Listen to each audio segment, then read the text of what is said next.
Let's do the damn thing. Oh, you know what time it is. It's time to take it to the Birdland. It's about to go down. Hope y'all ready. Yeah, let's go. Come and roll with me to the Birdland. Friends got to giving you the word, man. Any other BS is absurd, man. Sports talking, they give it to you firsthand. They can talk Terps, they can talk O's. Yeah, they both lit. That's how it goes. Baltimore squad, Ravens and Poe. Better tune in. Here on the show. Birdland, Birdland, Birdland. BS. Birdland, Birdland, Birdland. BS.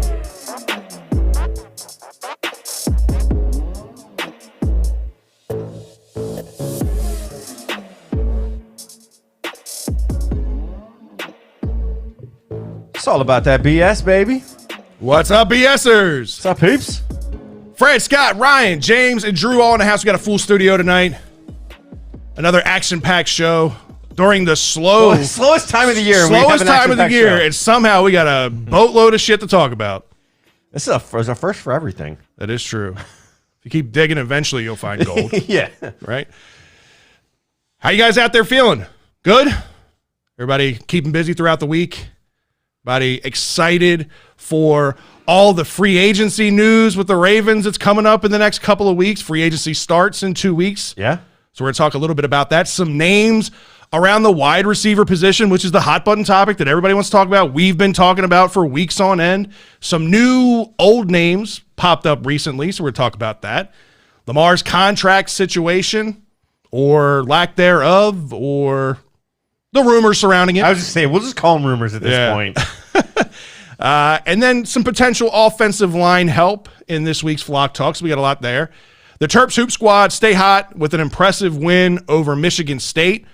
A win that I thought if the Terps can pull this off against obviously one of the better coached teams in the country with Tom Izzo. Tom Izzo is one of the greatest coaches of all time. And this is usually when Michigan State starts to play their best basketball. That shows that this Terps team is headed in the right direction, and they handle business. Firing on all cylinders, both sides of the ball, which is perfect to see right now. So for sure. It was an emotional week around the Orioles for multiple reasons. Some good stories, some bad, some sad stories. So we're going to talk a little bit about that. But some exciting stuff with spring training actually getting underway. From what we can see, quote unquote. For those of you in the audio version of the podcast, Fred just did air quotes. And we're talking J.J. Watt, Tiger Woods, and basketball cards in this week's rundown.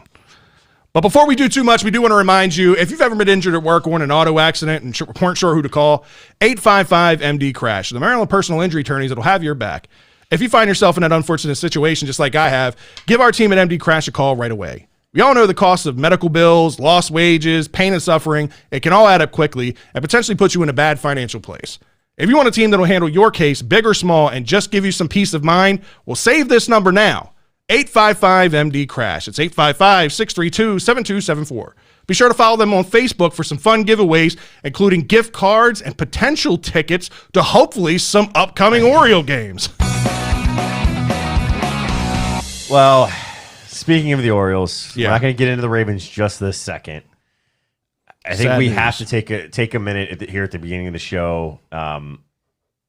We hear Vi Ripken actually passed. The news was broken on Sunday by fans. Yeah. Who found the obituary for Vi. She had actually passed away on Friday. Everybody broke the news on Sunday, and it was just kind of crazy to see. But even the major news outlets were like, "Oh yeah, she died today," and it was like, "Oh nope, she died on Friday. Sorry." Right. But the matriarch, as she's been called, the matriarch of the Ripken family. Yeah. It's just sad to hear, sad to see. We got a picture during the Orioles segment. I was telling you, I was trying to find pictures, and one picture that I found, but it wasn't a high quality picture, so it wouldn't have come across on the show very well. Yeah. But it's probably one of the best pictures I could find. 21-31. It's senior, junior, and Vi standing out of the pitcher's mound. I remember the moment. Senior is pointing out and kind of like, enjoy this, son. This is the culmination of your work, and just that moment. I found a shot from the back and a shot from the front.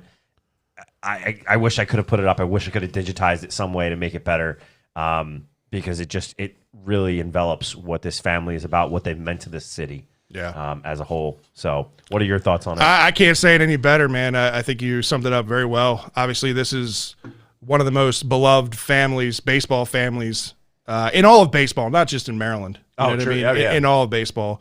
And when I say deeply baseball rooted, I mean it's about as deep as it could go between Cal and Billy, and even Fred supposedly was the best brother with baseball growing up, is what I heard, but then he got involved in some other things. Yeah. And then obviously Senior with his ties and coaching and just the entire Ripken family. So our thoughts and prayers out there to the Ripken family, friends, and everybody. It has a different feel too, because it is also local for a lot of us, Baltimore and Harford County. Yeah.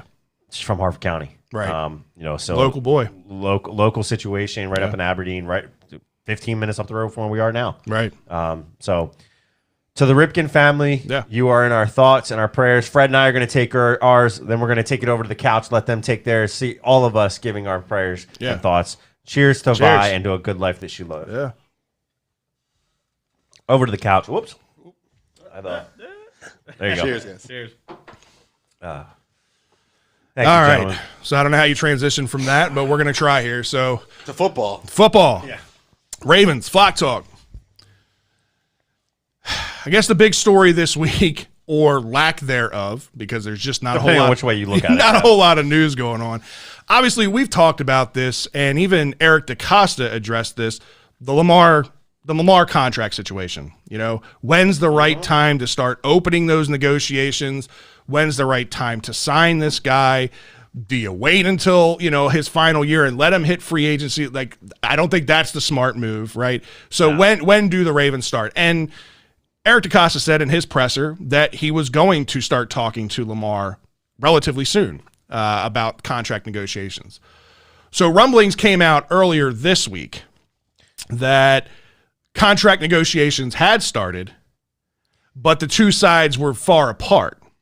Yeah. I think it came out on like Saturday or Sunday was the timeline of when this all kind of came out. I think it came out and like 24 hours later, they're far apart. I want to say that may have been Sunday or Monday that they said, it's far apart. So it's only like 24 hours afterwards. So it gives you the timeline. They started contract negotiations. They're far apart. And social media blew up. Yeah. Social media, everybody's blowing up. Everybody, they're not going to sign him. We're going to miss out on this guy. Relax. I was going to say, I got two words for everybody. Fucking relax. Relax, man. Like, this contract will get done. I can't predict the future. I am no way tied to the Ravens. This contract will get done. Whether that's going to happen in the next couple of weeks or whether that's going to happen at the end of next year, I don't know. None of us know, right? Yeah. But these rumors that are out there are just that. Because as easily and as fast as that rumor came out, the rumor was then debunked. And I will say this. Pat McAfee had Ian Rappaport on his show, and I think he summed it up very nicely. I couldn't say it any better. It's Lamar and the Ravens allegedly not close. You assume that the deal is going to get done there, or how is that going to play out, you think? Because that just creeped into the waters yesterday. That was the first time we heard about Lamar and Ravens doing business was yesterday, and they said they're not close or whatever, which immediately leads to the overreaction of, they're not going to get the deal done. But you think inevitably that deal gets done, or no? You think that's going to be a little bit of a tough negotiation? I've actually heard they haven't started yet. I haven't seen the report that they're not close, but I don't believe they've actually started yet. Interesting one, though, for, everything's bullshit. For Lamar Jackson. Ian, everything's bullshit, huh? There seems to be a lot of that. It's just...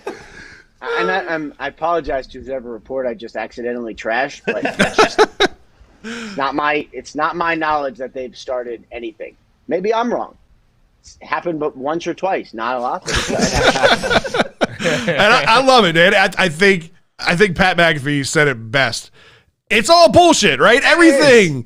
You just can't believe everything that you hear. Birdland BS is what I hear. Right, exactly. Why couldn't he say that? Yeah, it goes back. We could have enjoyed the plug. It goes back to the old adage of you can't believe everything you see online.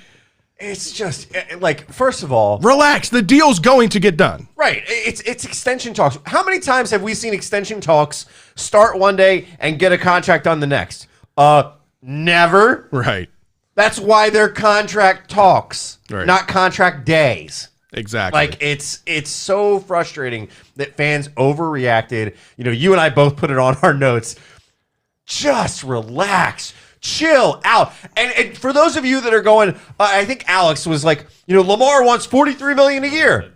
You shoot for the stars, and then you come down. That's what negotiations are about. Unless you're Fred and you give a guy an offer when he's at a funeral, then it's a different story. You gotta wait till it's a I'm stipping. talking about the past. Yeah, You gotta wait till the stipping comes out. Right. Favorite story ever.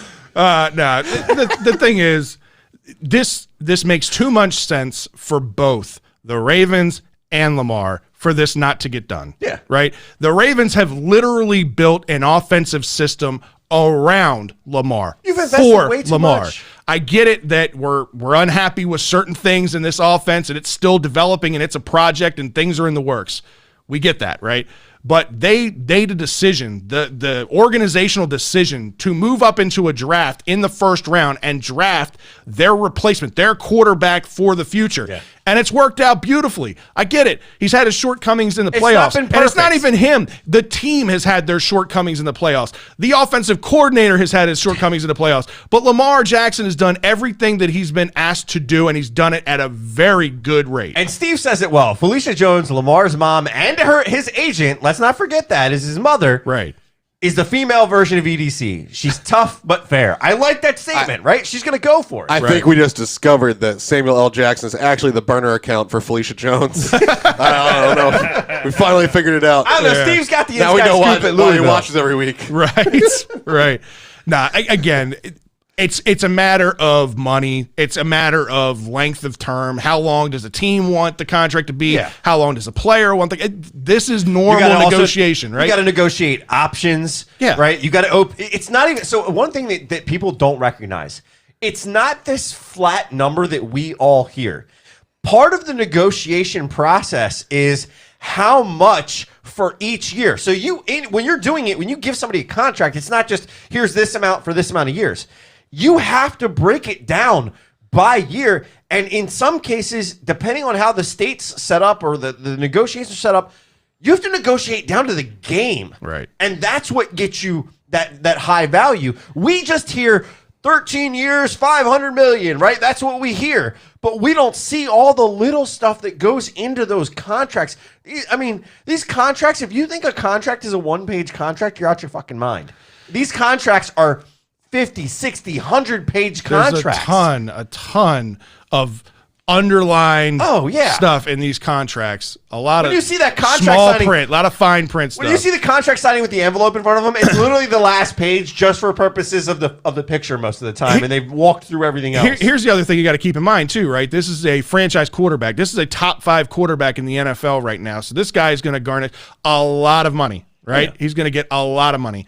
And, if you're looking at a small tier free agent, you can very easily throw those contracts together. What are you looking for? Here's where we're at. All right, let's get the deal done just to bring in. This is a guy that you're going to be signing to a deal that could potentially handicap your team for years to come financially. So you've got to be really smart in your negotiations if you're the Ravens, right? Yeah. And then if you're Lamar, you just won an MVP 2 years ago, right? And you are in the early stages of your career. You want to cash in as much as you possibly can, right?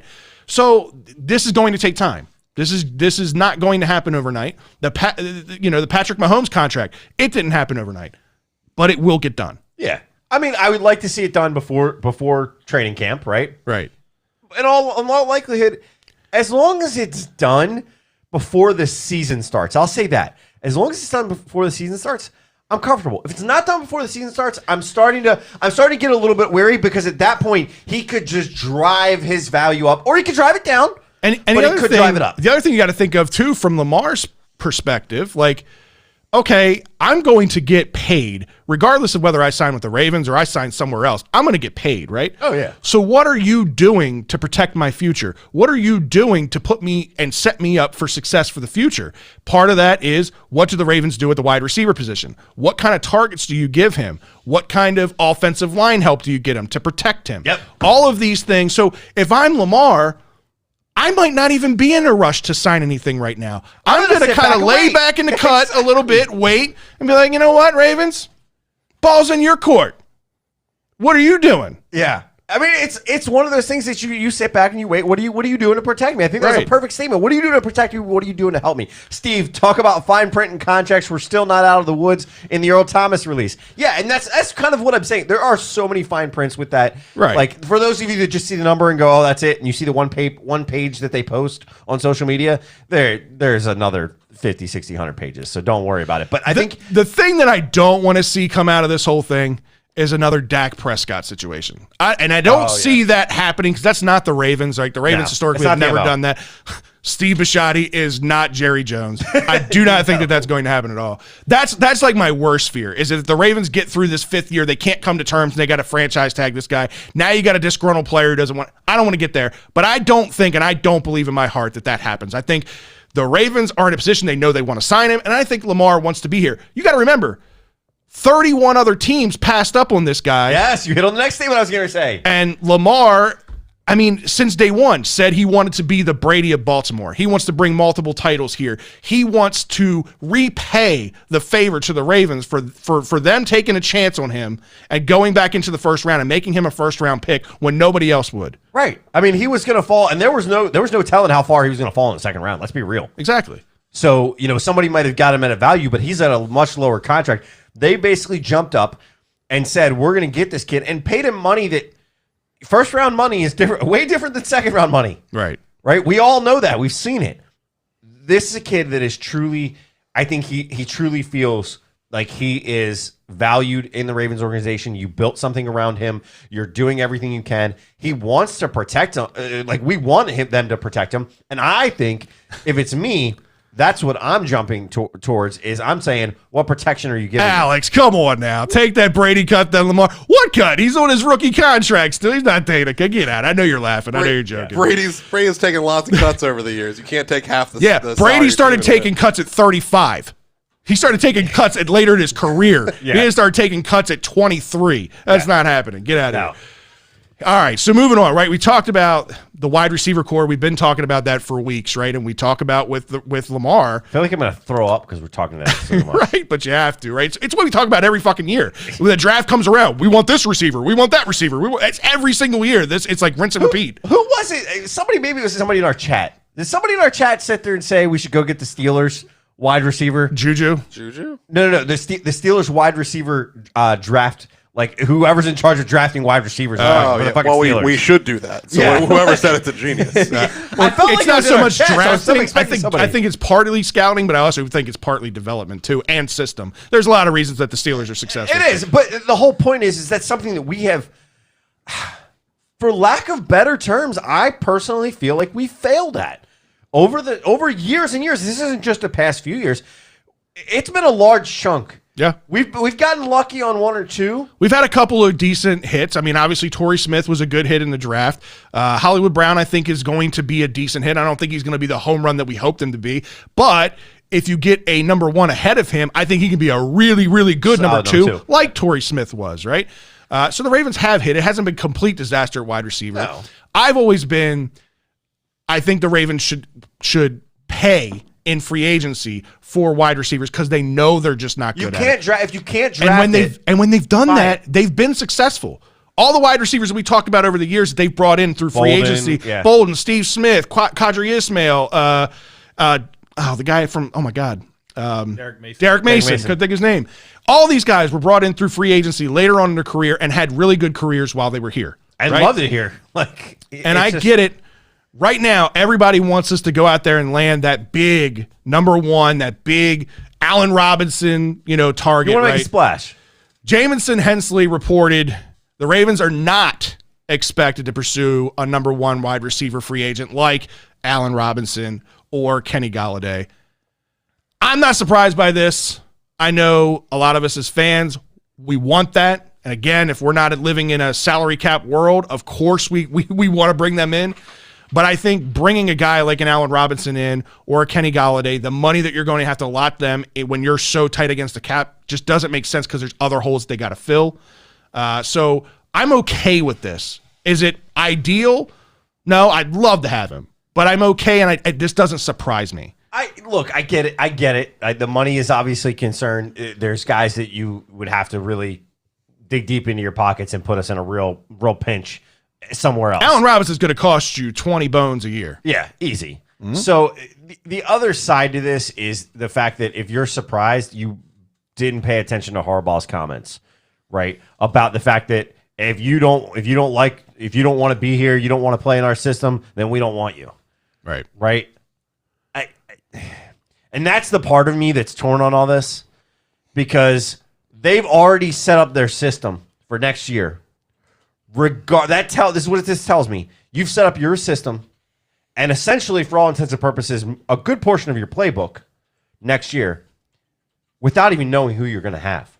Exactly. And that's a problem to me. I get that you want to scheme and you want to do things, but when you don't even know who you have yet, and you're making decisions of this is how we're going to scheme, and if you don't like it, you're not going to be here. What if you I'm being facetious with this, right? What if you could get Allen Robinson for $10 million a year because he wants to play for a team that's going to take him to a Super Bowl? Oh, I mean, if Allen Robinson comes calling and he says, hey, I'm willing to take a discount to come there and whatever you got to do to make it work, yeah, you're listening to that call, but you're never going to get that call. I know that. I'm saying that's why I said I'm being facetious with this, right? Okay. But my whole point is you've already developed your scheme around this offense.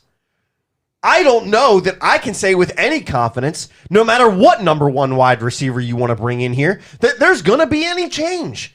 No, I 100% agree with that. And that's where I'm torn with all this, because am I surprised? No, in the fact that, based on Harbaugh's comments, but a little bit surprised in the fact that you're not going to get a weapon, a true weapon, for what you feel is your quarterback of the future. And the guy that you think, if you're in a win now mode, you do everything you can to get him the weapons he needs. Right. On the flip side of that, I don't know that anybody's willing to come here after the past few weeks. And we talked about it at the end of last week, and even more came out actually during the show that we weren't even privy to. Yep. And then after the show with Dez, right, coming out, says he's got 2 more seasons of play left in him, but just not with the Ravens. He says, I realized quick Baltimore wasn't the place for me. No bad blood. That's their way of doing things, so you got to respect that.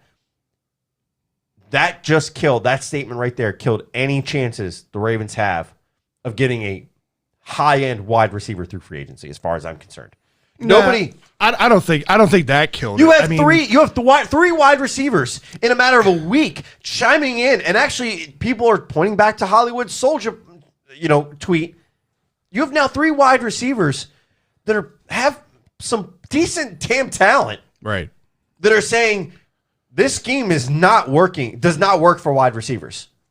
Yeah, I mean, it's not ideal for wide receivers for sure, because they're not given the opportunities to succeed. And that's kind of, to back your point, is that regardless of what wide receiver you bring in here, regardless if you bring in an Allen Robinson or you bring the bottom of the wide receiver, free agent tier that's out there in, it doesn't matter who you bring in. If you're not giving them the opportunity to be successful, those yardage that they're putting up elsewhere and the receptions that they're putting up elsewhere aren't going to materialize here. Right, and that kind of goes into what I read it as, like, I don't know that it was a dig, but I think he did truly appreciate the Ravens brought him on. He said that he appreciates they quote unquote gave him a chance. Right. And my thing was, we've talked about this. Did they really? The answer is still no. The answer is Dez did not get the opportunity based on the evidence presented in front of all of us.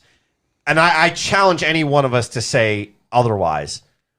Based on the evidence presented in front of us, they did not give Dez the chance in this offense that he deserved. In fairness, though, he was also brought in mid-season without any practice. It's learning a completely new system, had to get himself into football shape. There were a lot of things playing against Des Bryant being successful. Then I get it. All the practice videos that we saw and everything that looked good on tape that we saw, we're like, damn, where was that in the game? Why couldn't we use that in the game? So many opportunities that we could have used him in the red zone to be successful, which is what he's built to do and what we thought he would be used for. Yeah. But in reality, Des Bryant here was a depth piece. It was an easy piece to bring in, somebody who's obviously had NFL success. And you know what? The Ravens were okay with the wide receiver core that they had, that they didn't use Bryant as much as we hoped. Can you put that one back up with King, Ryan, that you just had there? He just had a great comment regarding this piece. A guy who hasn't played in 2 to 3 years said Beemore wasn't the place for him. Let that sink in. I don't know if you're saying shake your head to Baltimore or if you're saying shake your head to Here's Dez. the thing, though, right? So he's saying that Baltimore wasn't the right fit for him, and that's fine. If it's not the right fit for you, and that's kind of what Harbaugh is saying, right? Is Harbaugh basically, his statement was as clear as day. If you're a me guy and you're a stats first kind of guy, this isn't going to be the right fit for you. But if you're a team guy and you're going to do the things that we ask you to do, and there might be a game where you catch 10 balls, there might be a game where you don't catch anything. If you're that guy and you're putting the team first, those are the guys we want, right? But to Dez's defense, if that was your intent, then why sign him in the first place? Who else was knocking on his door to sign him? Nobody. I don't care. But if you were planning on using him, Dez didn't say he regretted it. Dez just said that this wasn't the right fit for him. Because he wasn't being utilized, right? He wasn't, and I get the whole me statement. I get that. But you have this guy. If you didn't have intent on using him, why the hell did you sign him? They did use him. They just didn't use him as much as we had hoped. They didn't use him as much as we wanted to see. We all wanted to see old Des Bryant out there. How many receptions he did had been he get out of the league signing? for 2 to 3 years. Just to King Bretton's point, he had been out of the league for 2 to 3 years. When he first came in and tried out, he was so out of shape. The Ravens told him to go home, get himself back into shape, and then come here and we'll retry this again. And that's 3/4 of the way through the season at that point.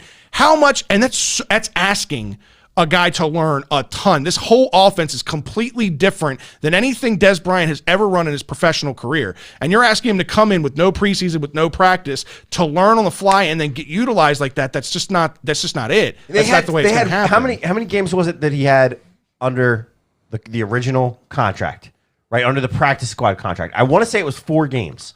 I don't remember, to be honest. I don't remember. I want to say 4. It was a couple, right? But you had it. And then you saw enough that you said, we should sign this guy. You saw enough to say, this guy deserves a contract. Piece. As a depth piece and as a potential piece to put out there in packages and red zone situations, which they did put him out there some. They just didn't put him out there as much as us as fans wanted to see, right? I guess. Because I get you. You got to think, right? I get you. Think about this. Long term, Des Bryant isn't part of the future. But you know who is part of the future? Miles Boykin, right? So you got to have him out there. You got to work through the kinks, this chemistry issue that the two of them have, Lamar and Miles Boykin. That's more important to this team's future growth than Des Bryant being out there, because he's the attractive piece. He's the piece that everybody doesn't know how he's going to factor into this offense. I get it. I wanted to see him out there too. I was just like everybody else. I wanted to see him utilized, but they didn't. But if you can't get the ball to Hollywood, the chemistry can't be created. Right, we talked about some of this before, and I'm not going to rehash it. But there's just stuff that's out there. I think the one thing that's interesting, right, is through the rumors, right. Obviously, we've talked about the wide receivers, but some major, kind of I don't want to say announcements, but some major resurfacing.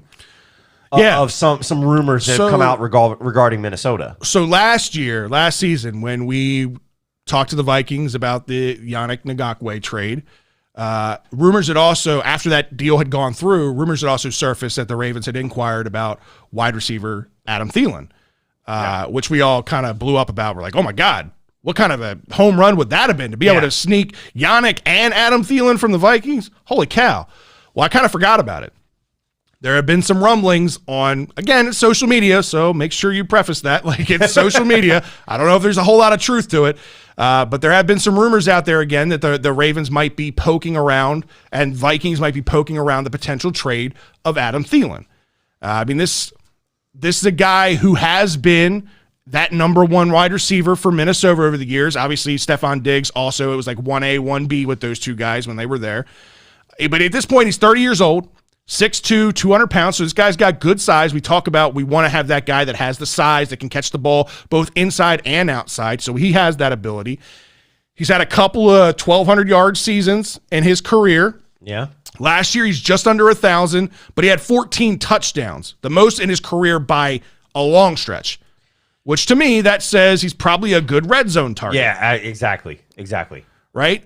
Great. One of the couple things that you cannot question about Adam Thielen. That's a guy that was an undrafted rookie, mind you, right? So he's defeated all the odds to be where he's at. He's proven himself. He's a worker. So you can't question his work ethic. He's a great route runner. He's got great hands, high football IQ. And again, he is that red zone target that we sorely miss in this offense outside of the tight end position.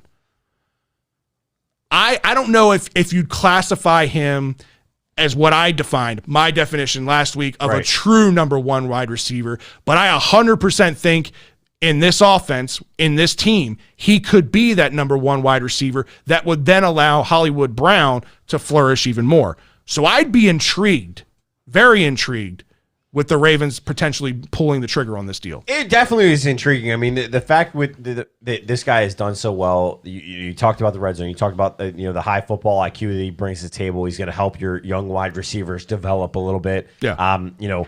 His body size. He's not quite a Boykin, right? No, but he's damn close to a Bolden. Right. So he provides you that in between. Right, but in between these two guys, you get the small, speedy guy. You got the big guy that you want to be. I'll take a 6'1" Bolden over a 6'4" anybody because that 6'1" played 6'6" with the physicality that he had and the ability to use his body. If you're going up to get the ball and you're being physical off the line, you're being physical to get the ball, which is what Thielen has done in his career. Yep. And I think he's had a issue here or there. With some slight injuries, nothing major that I remember. No. But he's just, to your point, he's reaching the pinnacle. Not necessarily. He's a little over the pinnacle of his career. He's 30. He's at the top of the hill of his prime years. He's going to start to decline. Right. But if you can get a solid year out of him to help him out, that's something that's worth it. Go ahead, Drew. Take what you just said. Yeah.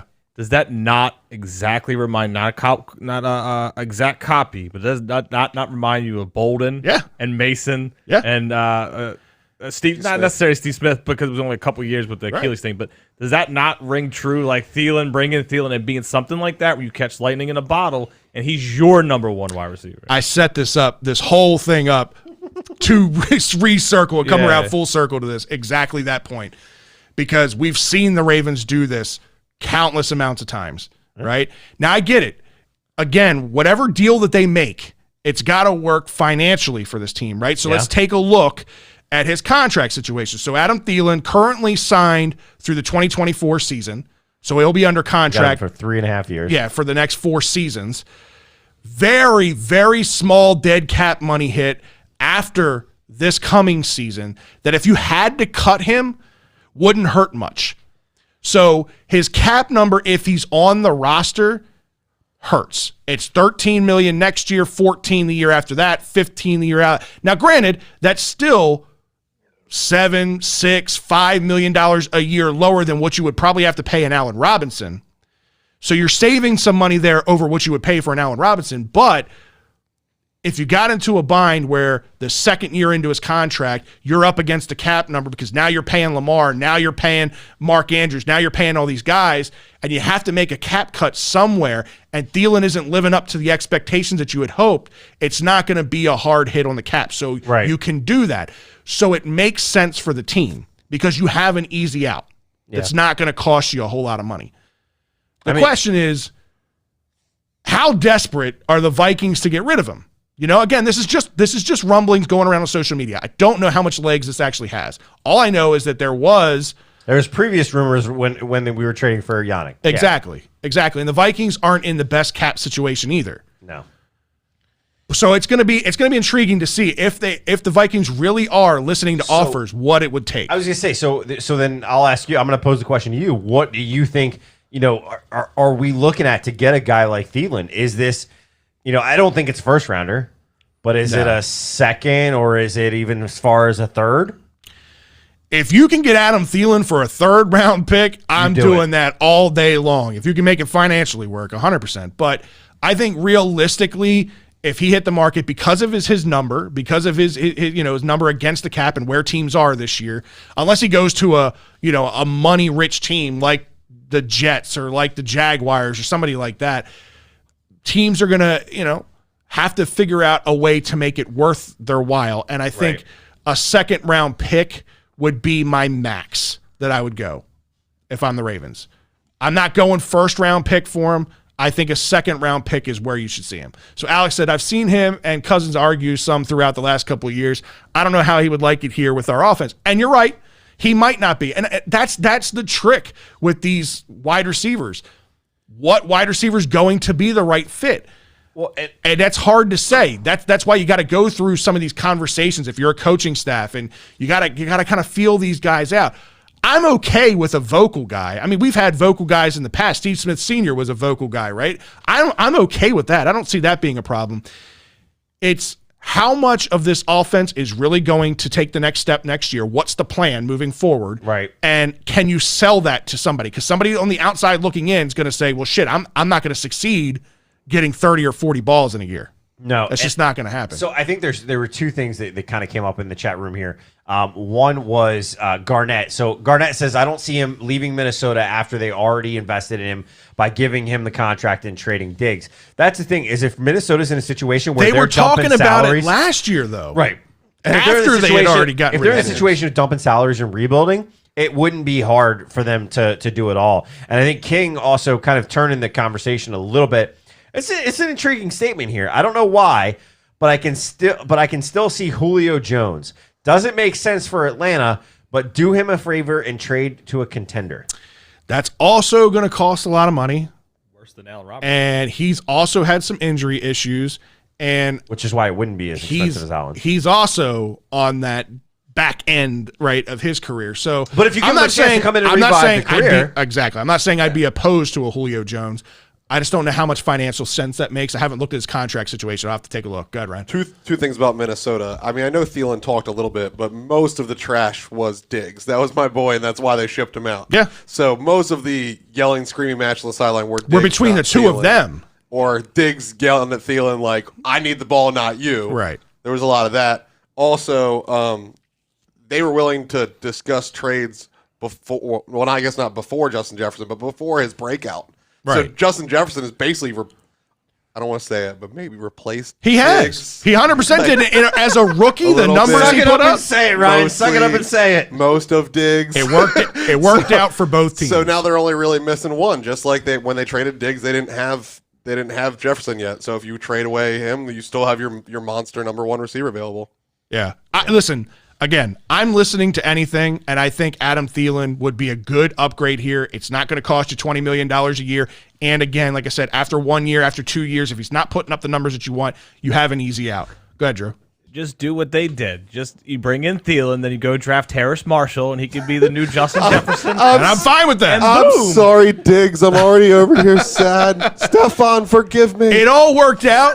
Stephon went on to Buffalo to bigger and better things and had a great year, so it's all right. It's bigger. Sorry, so staying with the Vikings, word came out today, and he put out a huge article, but longtime veteran tight end for the Vikings, Kyle Rudolph, was released today. Yeah.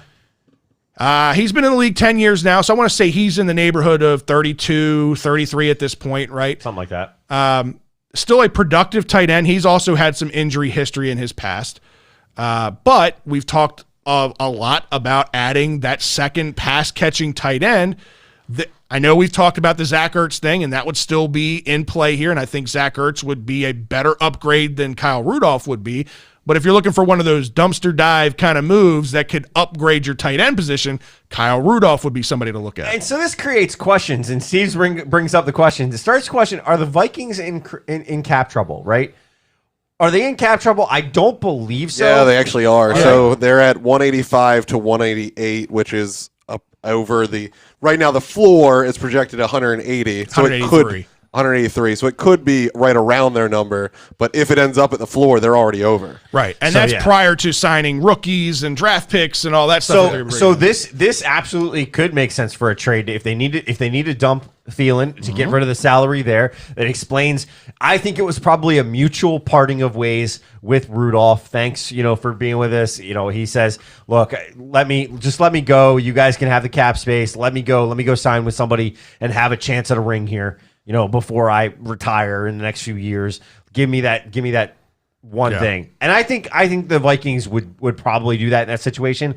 But now we're starting to see, they are in cap trouble. So now all this stuff is starting to make sense. And now the whole Thielen situation, I mean, I don't think we have the cap space for both of them, but no, but again, if you're not going to upgrade the wide receiver core through free agency, then you still have to upgrade the pass game. And Right. we saw how much better this passing offense was in Lamar's first year when he had 2 legit pass-catching tight ends out there, right? And we didn't have that this year.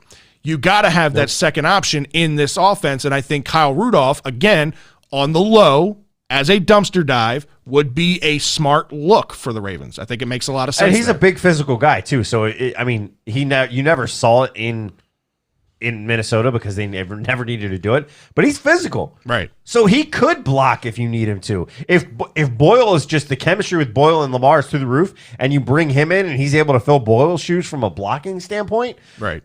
great. Like there's too much upside to not at least investigate the opportunity for a guy like Make Rudolph to sure come you in. do that Orioles physical on him. The Orioles physical, right? The real thorough physical. I want to know what his health is like before you sign him. I want to do that with everybody. What colors is pee? That sounds dirty. Fred wants to give everybody a Not physical. personally. Fred's pulling Not out the glove and personally. snap. Did that yesterday. It was disgusting. Anyway, so that's a whole other story. Oh my God. Speaking of the offense, right? The other area of concern, obviously, is the offensive line. We've been talking about a lot about that. We still don't know. Is Orlando Brown going to be here? Is he not, right? One of the things that we do know is that the center position needs an upgrade. It needs to be upgraded because snapping the ball, which is supposed to be center's priority number 1, has been an issue. And it was a very bad issue last year. Across the board. Not with just one center, with multiple centers, right? Matt Skur has already said that he's going to be moving on, and he's done, right? Macari had snap issues as well, and I still think Macari is a good rotational guard because he played good at guard, and I think he could be a good serviceable backup center. I don't want to see him as a starting center, right? No. I know a lot of people, including myself, were very high on the undrafted kid that we protected on the practice squad. Cologne Castillo. We were all high on him. He came in probably against one of the best defensive fronts, the Pittsburgh Steelers, and held his own. Yeah, he did. Very well. But I don't know if I'm ready to say that he can be our everyday, every game starting center. I still think, again, this window for winning now is small. So you got to have good insurance that knowing that you're going to have a good offensive line in front of Lamar Jackson, right? And there's an intriguing name out there that a lot of people are talking about, former Packers center, Corey Linsley. Not a bad team to be a center for. Right. Getting a lot of buzz, been protecting one of the best quarterbacks in the league for a few years now, and he's not a very mobile quarterback, right? I don't know. Hey, listen, Linsley hasn't completely shut the door on returning to Green Bay, and he's going to cost a pretty penny too. So where do the Ravens see fit to spend money will be interesting, right? We talk about the wide receiver position. How much money are they going to spend there? We talk about adding a free agent tight end as a second pass catcher. How much money are they going to spend there? We talk about upgrading the offensive line. Even if you trade away Orlando Brown, that's not freeing up a whole lot of cap space. That might free up like $3 million because he's on his rookie still deal. on his rookie deal, yeah. So even freeing him up is not going to save you a ton of money. So bringing a Corey Linsley in would be great, but does it handicap you from doing other things? Probably. Exactly. I mean, it's going to be an expensive deal. I mean, he's, 10, 12 million is probably what he's going to be worth at this point. At this point, probably more of around the $12 million mark. Yeah. I mean, he's an all-pro. You know, he's not How a old slouch. is I'm not sure on exactly his age. I think he's. Can somebody look that up over there? Yeah. On the couch in the Look up peanut gallery. Corey Look up- Lindsley's age. See how, because that's the thing is, if this guy is in the latter portion of his career, then that might be something where it's a 1 year deal, right? And that's Born in it. 91. 91, so he's 29. 29, yeah. So Colon Castillo, Craig Zero says, Colon Castillo was the best center all season. I would say rotate him with Makari and leave Skura as guard. Like I said, I'm pretty sure Skura's gone. I like the idea of having Makari as the backup. Colon Castillo, yes, he was good. It was a very small sample size, though, right? And the Ravens obviously know better than we do. So it'll be very telling to see what the Ravens do in free agency and through the draft, specifically at the center position, because that'll tell you how much faith they have in this Colon Castillo kid. Yeah, they're going to have to do a lot between the two on that offensive line as a whole in order to make changes. And to be clear, Skura's making that decision, not us. That's why we said that. That was a post by him that he's moving on. He's not going to re-sign with us. Right. So there's no we should reach out. He's done. Right. Now, exactly. And honestly, with his performance over the past 2 years, coming really, I not think coming part back of from it's the injury, mental. I really do. I think he'll catch on with somebody as a backup or a practice squad, a rotational guy. I don't know The that change of scenery, no big deal. Skura's not going to be a starter. I love, he's friend of the show. He's been on the show, but I just don't know with the body of work that has been coming back from the injury. I just don't know that he's fully recovered. I don't know that it's there. So I don't know that he's going to be able to solidify that. But I want to flip over to the defensive side of the ball for a second because there's some people out there obviously we're trying to look at money, look at where we can get the most bang for our buck. Yep. Some people are valuing Tyus Bowser as around $5 to $6 million. If that's the case, why is that contract not done? Okay. If that's really the market for Tyus Bowser right now, it's $5 to $6 million a year, done and done. The way he was playing last year, hell yeah. And you see, the thing with Tyus Bowser was he didn't play a whole lot of football prior to playing in the NFL. He played, I think, a year, maybe two at the University of Houston, had a really good start to his collegiate career, then got injured. The Ravens then drafted him. He's still raw, and he's gotten better every year. And he gives you he's a more well-rounded outside linebacker than I think some of these other guys. Like Yannick, I love him to death, but he's a pass rush specialist. That's all he is, right? I think Matt Judon is a good all-around outside linebacker, but the amount of money you're going to have to pay him, if you're going to be paying him $17, $18, $19 million a year to be here, no way. No way. If you can get a Tyus Bowser to stay here for $5-6 million a year, that's a third of that contract all day long. After what we've seen last year and the fact that he's made the leaps and the bounds, we went to training camp 2 years ago.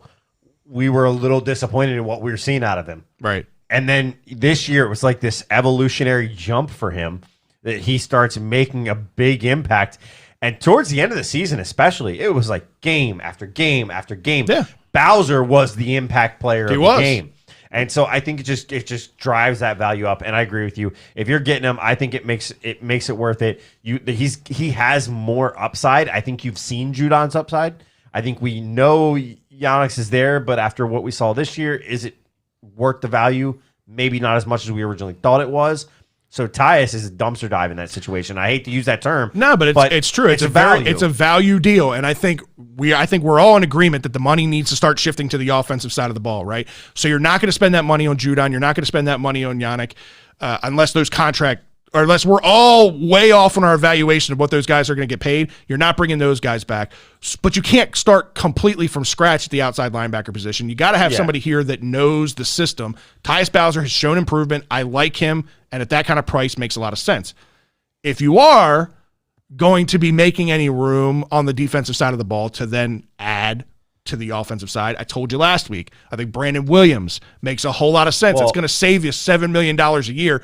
That's Tyus Bowser and then some. Ravens Flock jumped on that this week, apparently. I don't know if Ravens Flock was listening to the show, it ain't showing in the numbers. I'll just say that. All right.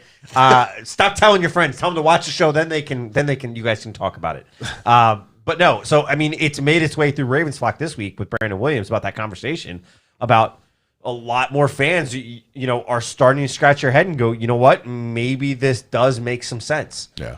I still don't know that I fully agree with it. It's not an easy decision because, listen, we all know what this defense looks like without Brandon Williams out there. That's the part that scares me. We've seen when he's on the roster and he doesn't play, we've seen what happens. But you drafted Madubuike and Washington specifically for this, right? You drafted him knowing both of them, because both of them, we were all scratching our head.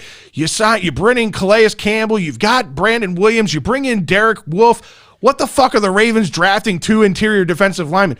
They're 3 steps ahead of us. They're planning for the future. They knew they were going to be up against a tight cap number this year, and here we are. Here's the thing, though. If we're saying we're in win-now mode, those boys got some big shoes to fill quick. Literally and figuratively. Right. B. Will's big boy, and he shows it up front. Yeah.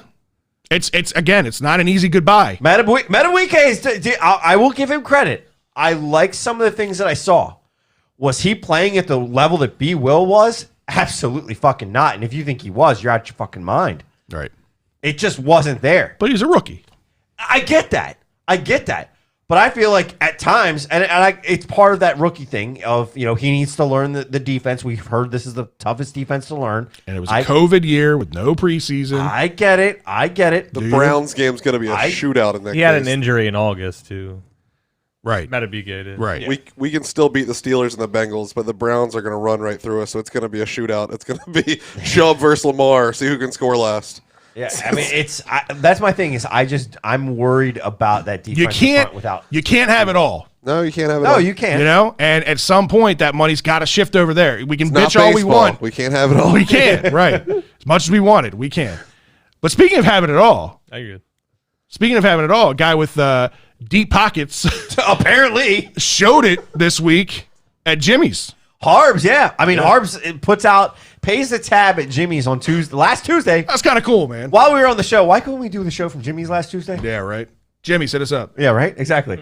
But so he secretly paid the bill for the 7 families that were eating there. It was pretty cool. WJZ, it was the first report. There was no original money amount, but WJZ was the one that was reporting that the total was over $2,000, which is like $20 to us. But yeah, right, exactly. Well, $20 to him. Right. Right. $20 to him. Right. If As you can see all this technology around here, right. We have a lot of money. Yeah, right. If that's the case, we need some other upgrades. Yeah. But no, so it's just apparently Harbaugh said it was his wife's idea, just with everything that's going on and then all the attention coming at him. He turns around and says, look, John's the one that's the hero here with the famous fund, which has raised over $430,000 for struggling bars, restaurants, struggling amid the pandemic. Really cool. Which, by the way, did you see that they were on the Today Show yesterday? I did not. Yeah, so they made the Today Show. They did a special on them.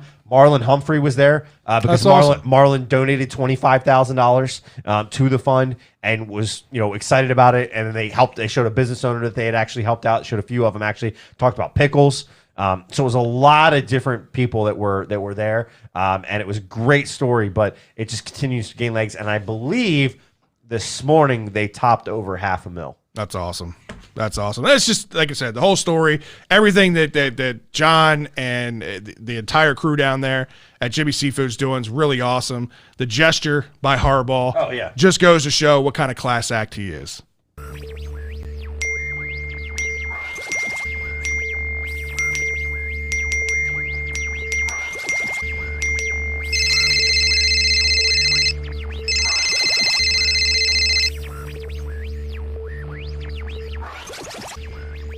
All right, Ryan, it's time for a social media shout out. Who's out there? Who's saying what? What do we got going on? All right, I got Steven Severs, Parrish Smith, Dominic Henson, Alex Duvall, Sherry Reedy, Brian Proshka, Louisville, Samuel L. Jackson with our first comment I'm going to bring up here. He is making a bold prediction. All right. Shout out to the Lady Terps. We're looking at Louisville, Maryland Final Four matchup on the ladies' side of the bracket. I like it. He's such a huge Louisville fan. I love it. I mean, I don't know much about Louisville, but I'm pretty sure the Terps will be there. They're playing lights out. Yeah. And then I have another comment I was looking up here, but I'll find it in a little bit. Garnett West, Craig Zero, King Bratton, Troy Hayes, Jimmy Dean, Pop Fiend. Jimmy Dean. Lame Maya is who I'm looking for. It's the 205 mark. I'm almost there. Here we go. This one's a long one. She's calling out Dez. Basically, in this comment here. She's saying that Dez, the only reason he doesn't want to be here is because the limelight's not on him like in Dallas. I just want to comment that when you had the limelight like Dez, it's going to be really hard for him to feel comfortable anywhere. He's not going to be that number one star anymore. So no matter what, even if he's getting balls, it's not going to be like that. You're not going to be the dominant force that's getting double teamed on every play. So it is going to be an uncomfortable situation for somebody like that. I agree with that, yes, but I don't think I feel like just reading the comments and things that Dez said, it wasn't the typical like me Dez type stuff. It was more about just the offense, the things that the Ravens already had in works and already had going on, just wasn't the right fit for him. It wasn't the right scheme or offensive system for him. And that's okay. Like, that's fine. He just vocalizes it. That's one thing I actually respect about Dez Bryant is he doesn't mince his words. Like, he speaks his mind, and I'm okay with that. And then we round out the last two fans here, Nick Short and our own Buffalo Chuck Summers. Chuck. So What's up, Chuck? That's all we got out there. All right, man. All right, sticking with you, Ryan. It's Shell and Tell time, man. Oh, my. It's my time to shine. Right. We've been talking a lot the last couple of weeks around the football squad and some of the recruits around the 2021 and 2022 class. Should I announce the pee breaks? Yeah. It is now Everyone James' bails. turn at the Hey, I'll be basketball. ready Ryan to and talk when Fred's we get to show. the basketball portion. All right? So last week we talked about the Terps finally landing another quarterback-ish commit last week in Preston Howard out of McDonough. He's a 2022 quarterback commit that also was labeled as an athlete. That's how Maryland labeled him, as an athlete. So we thought, well, Terps are still in contention for a couple other quarterbacks out there. Maybe there's something else in the works. We found out this week there was. Yeah, at least one more we grabbed. AJ Swan. This kid is 6'2.5" to 6'3" on his own profile. You know, Don't short him that half an inch. 200 pounds. Top 30 pro-style QB. I put a question mark on that. Top 600 player in the nation. Cherokee High School in Georgia, so it's always good to be keeping these southern recruiting that's grounds. Great. Yeah. Number 55 player in Georgia, which is big-time place. Georgia is a factory for football players. Yeah. You know, you hear this pro QB thing, and I was a little worried about it, and then I went and watched his tape. This kid fits the system way better. He's way more elusive than I would assume for a pro-style quarterback.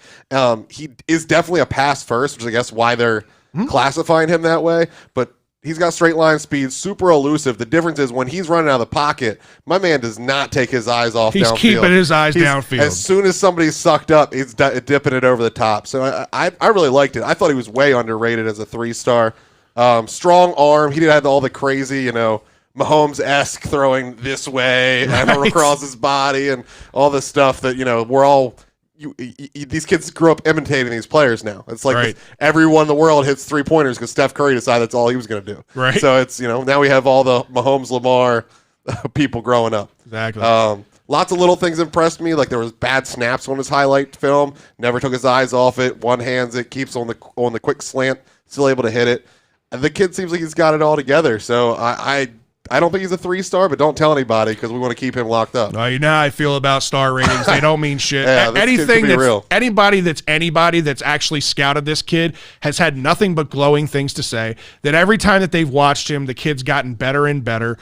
To your point, I think Tully is kind of that same way where he's a mobile quarterback. I wouldn't call him like a scrambler, but he's mobile enough in the pocket to extend a play. But like you said, his eyes are constantly downfield. He's not that run first, put your eyes down and run the ball type quarterback. He is looking to make a play, and he's been very successful in that in his couple years in high school. Yeah, when you say pro-style quarterback, you think of a Tom Brady. Tom Brady or Peyton Manning, like slow as molasses, can't do anything but a 1-yard sneak, throw the ball. Right. So, but I mean, I guess when you talk pro-style quarterback, you also have the Aaron Rodgers who's got a little bit of wheels, and you got like the Mitchell Trubisky when he decides to run. Right. So there are those other that would probably qualify not as dual threats of what we're looking at with Lamar and Mahomes. Right, exactly. So this is big for the Terps, right? We had been questioning they didn't have any other scholarship quarterbacks on this roster outside of Talia, right? Well, in the last week and a half,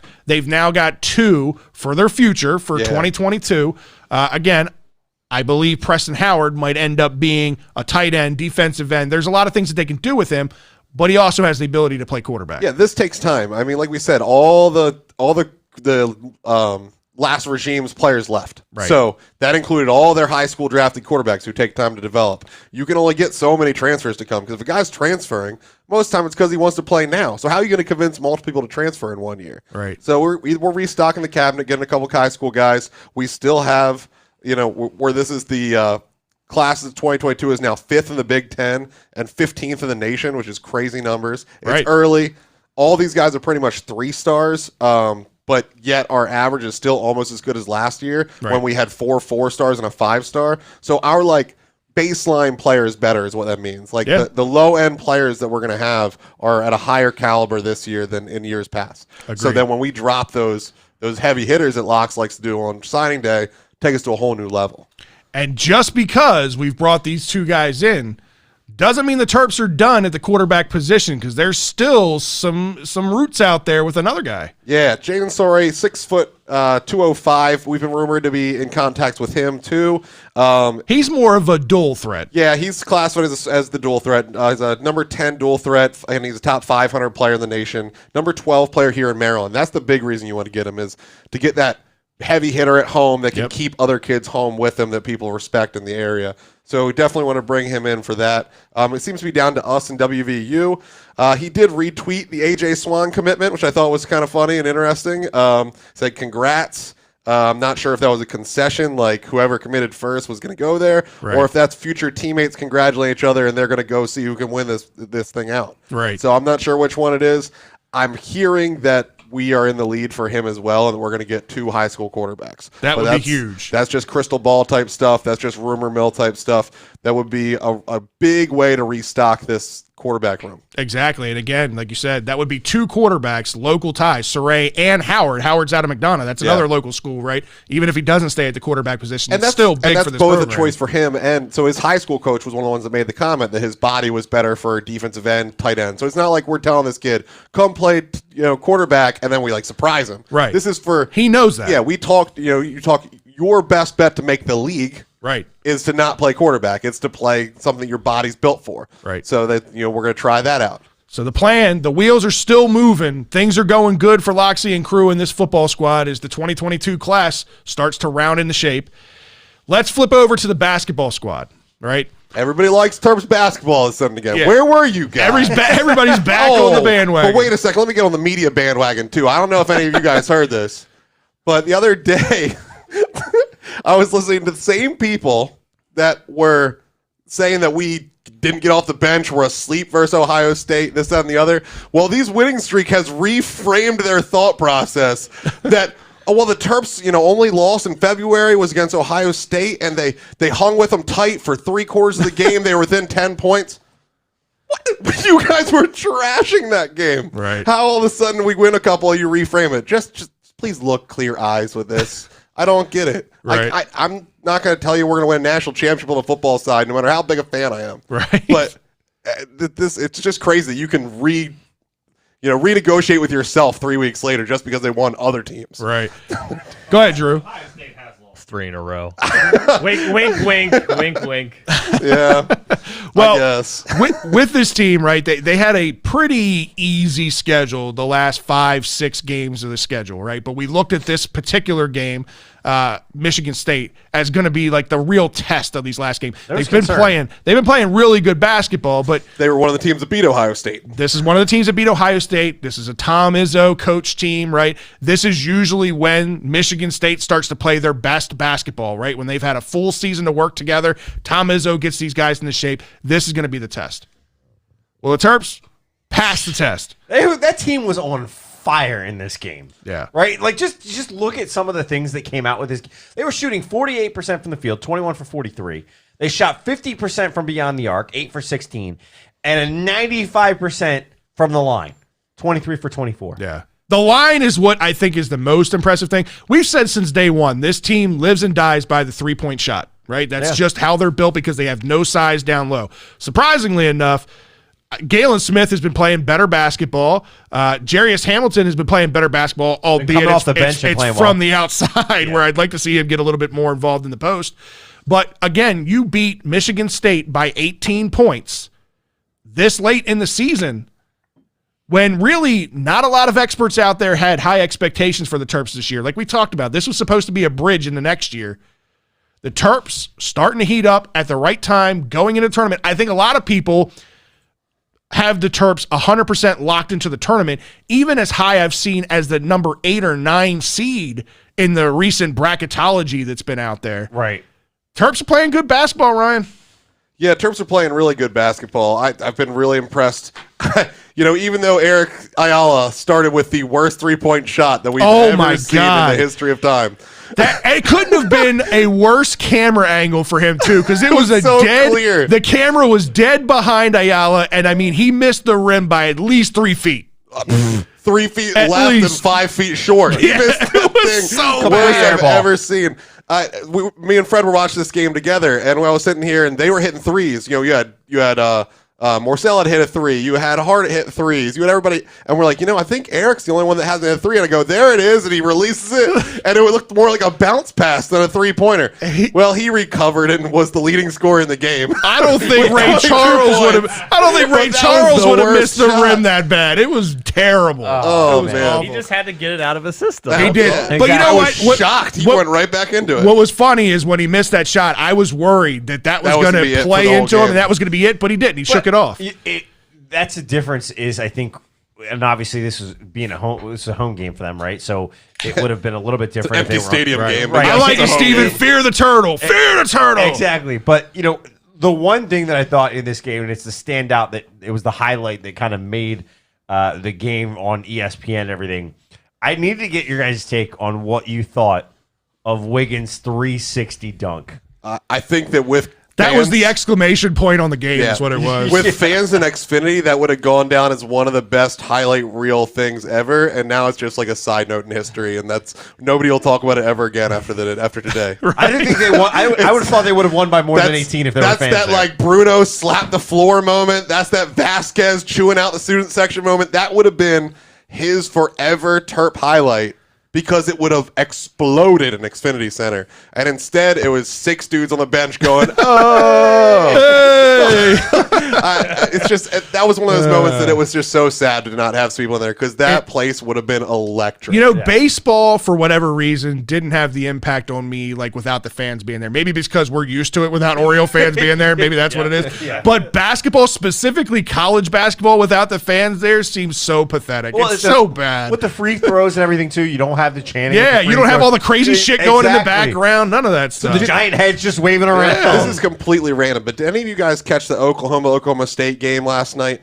No. I didn't. Oh my God! So I think this is the opposite. I think they put people in the stands, is what it is, and they were trying to give you a camera angle that you couldn't tell that there was a bunch of people in the stands. This camera was like literally on top of them, and it's just like pacing back and forth. Like it was so bad. I've seen it. I've seen that camera angle before, and they actually did that. I don't know if it was the NIT tournament last year or the year before last or what, but it's almost like a video game camera angle, Like a where, POV type situation, like point of view. You know when you're playing like a video game basketball game and it goes and you watch the replay and it's from these weird like sideline camera angles. That's when terrible. It's awful. And It's awful. I don't know why they're doing it. I think it's just so that we don't know that there's like 80,000 unmasked individuals in Oklahoma right now. But that was I just thought I would bring that up. Well, like I talked about, the latest bracketology that's come out, I saw one today, had the Terps at a number 8 seed in Region 3, right? Would put them in a matchup first round against 9th seed Oregon, which I'd be okay with that. I think the Terps can hang in that game. I think the Terps have a shot at winning that. Where I think the Terps then come to their demise is in round 2, because that would put them in the winner of number 1 seed Baylor versus number 16 seed James Madison. We all know who's going to win that game. Yeah. We don't stand a chance, in my opinion, against Although, Baylor. here's what I'm going to say. I don't want to run into a 1 that early. The We can beat 8-9 is James. probably the worst place we can end up. I agree, but here's what I'm going to say. We all saw what happened 2 years ago to a number 1 seed. The UMBC. That'd be great if another local school knocked off another number 1 team, and then we got to steamroll James Madison. That'd be great. But I just don't I'm know. not saying it's going to happen, but with the tournament, that's That was one a thing hell of I've a learned. game. That's one thing I've learned over the years. happen now. The tournament is. It's literally starts to become a toss-up. I know that there's the rankings, right? Right. But we've seen out of the past 5 years, I want to say, there's been several years where there's been some major upsets early. Yeah. Not necessarily always number ones, but even some number twos, number threes getting upset early. Shout out to our UMBC fans out there. You know who you are. That was a great game. One thing I did want to ask you guys about, not just in this game, but the season as a whole, Daryl Morcell, this kid continues to show the defensive prowess that he is. Yeah, and the Terps marketing team just they continues to ran show with it. how good they are because they have run with this whole Defensive Player of the Year thing. And I Do you think love he has it. a legitimate shot? That was my question to you guys. 100%. Like, not only, Defensive Player of the Year in the Big Ten, Defensive Player of the Year nationally. Like, this guy is the epitome of everything that you want in a defensive player. The effort, just his basketball IQ. Like, he's just always in the right place defensively. And he makes other players around him better. They're going to do a highlight reel just of him putting his shoulder back into place. Yes. Just to show toughness. Just be like, look how many times this man could do this. It's great. I don't think he should at least get the Big Ten, like you said. The national one, I don't know enough because there's been no crossover games with the Big Ten. I know. So it's really hard. Like, I've watched a couple games, like I said, the Oklahoma State. I watched like half that last night. But there's just no interest in it for me because there aren't the crossovers even in the beginning of the year where I'm like, oh, I remember watching Maryland play Kentucky, and so let's watch that. There's been nothing. Right. So, well, that was a really bad example because Maryland's never played Kentucky in the out-of-conference. We dodged those things. So the other thing I kind of wanted to hit on, obviously we got the last two games. We got a game on Wednesday night against it's at Northwestern, so tomorrow, and that's at 9 p.m. And then we end at home. And the regular season, Sunday night, prime time, 7 p.m. versus Penn State. Ryan, what do you have for us? What do you think this game, especially the game against Northwestern, looks like for the Terps? I mean, Northwestern, we 100% are a more talented team than them. We have the players to beat them. 7-14 on the year, I think so. Yeah, this team, and was it 4-13 in conference? Yeah, they're terrible. So they're not good. Last year, they surprised us. Ryan Young, I think it is. Yeah, Ryan Young, 6'10", 245 jobber is their center. It's the only team all year will have a better center playing in the game. But last year, he dropped 17 points and 8 rebounds on us, which is double his ever average. Right. So hopefully that stuff doesn't come up again. We still ended up winning the game, but it was way tighter than it needed to be. So hopefully nothing crazy happens like that. It feels like a trap game. Like, we've won these 5 games. We know we can't lose again to Penn State because that just sits so nasty. That's the worst loss of the year for us. So everyone's thinking about that. So Northwestern feels like a trap game, but there's no reason. I think it's one of those ones we're going to pull out late. Focus one game at a time. Yeah. So I feel like these 2 games is where they need to start getting into their tournament rotations. Like, what's your rotation going to be heading into the Big Ten tournament, heading into the NCAA tournament? he's pretty much done it. We're down to 7 players. I know, playing. but what I'm saying is you need to continue that. You can't take a step back and just be like, oh, these are cupcake games that we should win. Let's get guys minutes out there, or let's save minutes. No, you need to keep these guys sharp. You need to keep these guys tough. Keep them playing hot basketball right now because you don't want to hit that lull and show up in the first round of the Big Ten tournament and be embarrassed. I think you also need to make sure that your bench players are getting some of that playing time too, and what that rotation is going to look like for those guys. Because if you don't, you get some of these guys that wind up getting cold or they come in the big moments and they can't perform. Right, so you got to know what these guys can do, and if somebody goes down, God forbid, I know that's always my thing, right? If somebody goes down, but if somebody goes down, somebody else, it has to be next man up, and I don't know that right now. I can confidently say I know who the next man up is in each spot. I think it's too late. I think we've already decided there is no next man. Yeah. Like, we tried it, we were rolling 8-9 players deep, and it wasn't working. And we went to this 7-man rotation. And if somebody goes down, then there's going to be just more minutes for the 6 people left. And that's, live and die. You're going to live and die by the 3, and you're going to live and die by staying out of foul trouble. If you can stay out of foul trouble and you can shoot the 3, you're going to be in every single game that you are, because this team is so good defensively. Like, they're holding teams under 60 points at an alarming rate. Nobody else is doing it. They're one of the best 10 games all year. They've let up more than 65 points. One of the best defensive basketball teams in college basketball right now. These games really matter because, like we said, that 8-9 line's terrible. You need to get up to a 5-6, or you need to get down to 11-14. You don't want to go in there as 8-9 round. It's not good for Turge's future. I can tell you that. Give yourself a shot at winning 2 games before you get knocked off by a number 1. Right. So I think that we've seen. He's willing to extend these players, these top 7. I mean, Ayala played 39 minutes this last game. It's reminiscent of when Herter and Cowan were playing 40 minutes every game. Like there was that was all we had, so that's who's playing. Like we've done it in the past, and it seems like at least Eric's up to the challenge. So where are we at now, and where do you see us going? So you're sitting 7th in the Big Ten right now. You can only be 6th through 8th. You can catch up, you can take over Wisconsin, or you can fall behind Rutgers. Those are the only ones that can mathematically move. Right. So we're going to be a 6 through 8. That 6 or 7 is a much better location than 8. And you see who's kind of locked in the lower seeds that you're going to be playing. So as long as we don't fall past where we're sitting right now, I think the Big Ten tournament could be nice for us. We could have 2 wins there and just be, you've already met my expectations of the postseason. We got 2 games left, Northwestern and Penn State, before next week's show. What do the Terps do? Do they win both of those games? They stay hot? I think they win both. I think that Northwestern scares the living hell out of us, and we have to go on some fourth quarter. I know there's no fourth quarter, but fourth quarter type run. Right. To 2-minute warning. Yeah. All of a sudden, your players show that they are the better player on the court, and we go on a 10-2 run and take the win. And squeak it out. And I think Penn State, we need to go embarrass them. Yeah. And I think mud stomp them. It's going to be rough, though. It's going to almost be up to the refs. The thing that scares me most about that Penn State-Maryland game is it's going to look like a football game out there. And that's your game. Physical. That's your game before the Big Ten tournament. What's Morcell's shoulder going to look like after that game? Yeah. We're going to see highlight tapes of some Penn Stater yanking on that left arm. I don't even want to think about it. All right, Scott, it's time for this week's Liquor Stop Brew of the Week.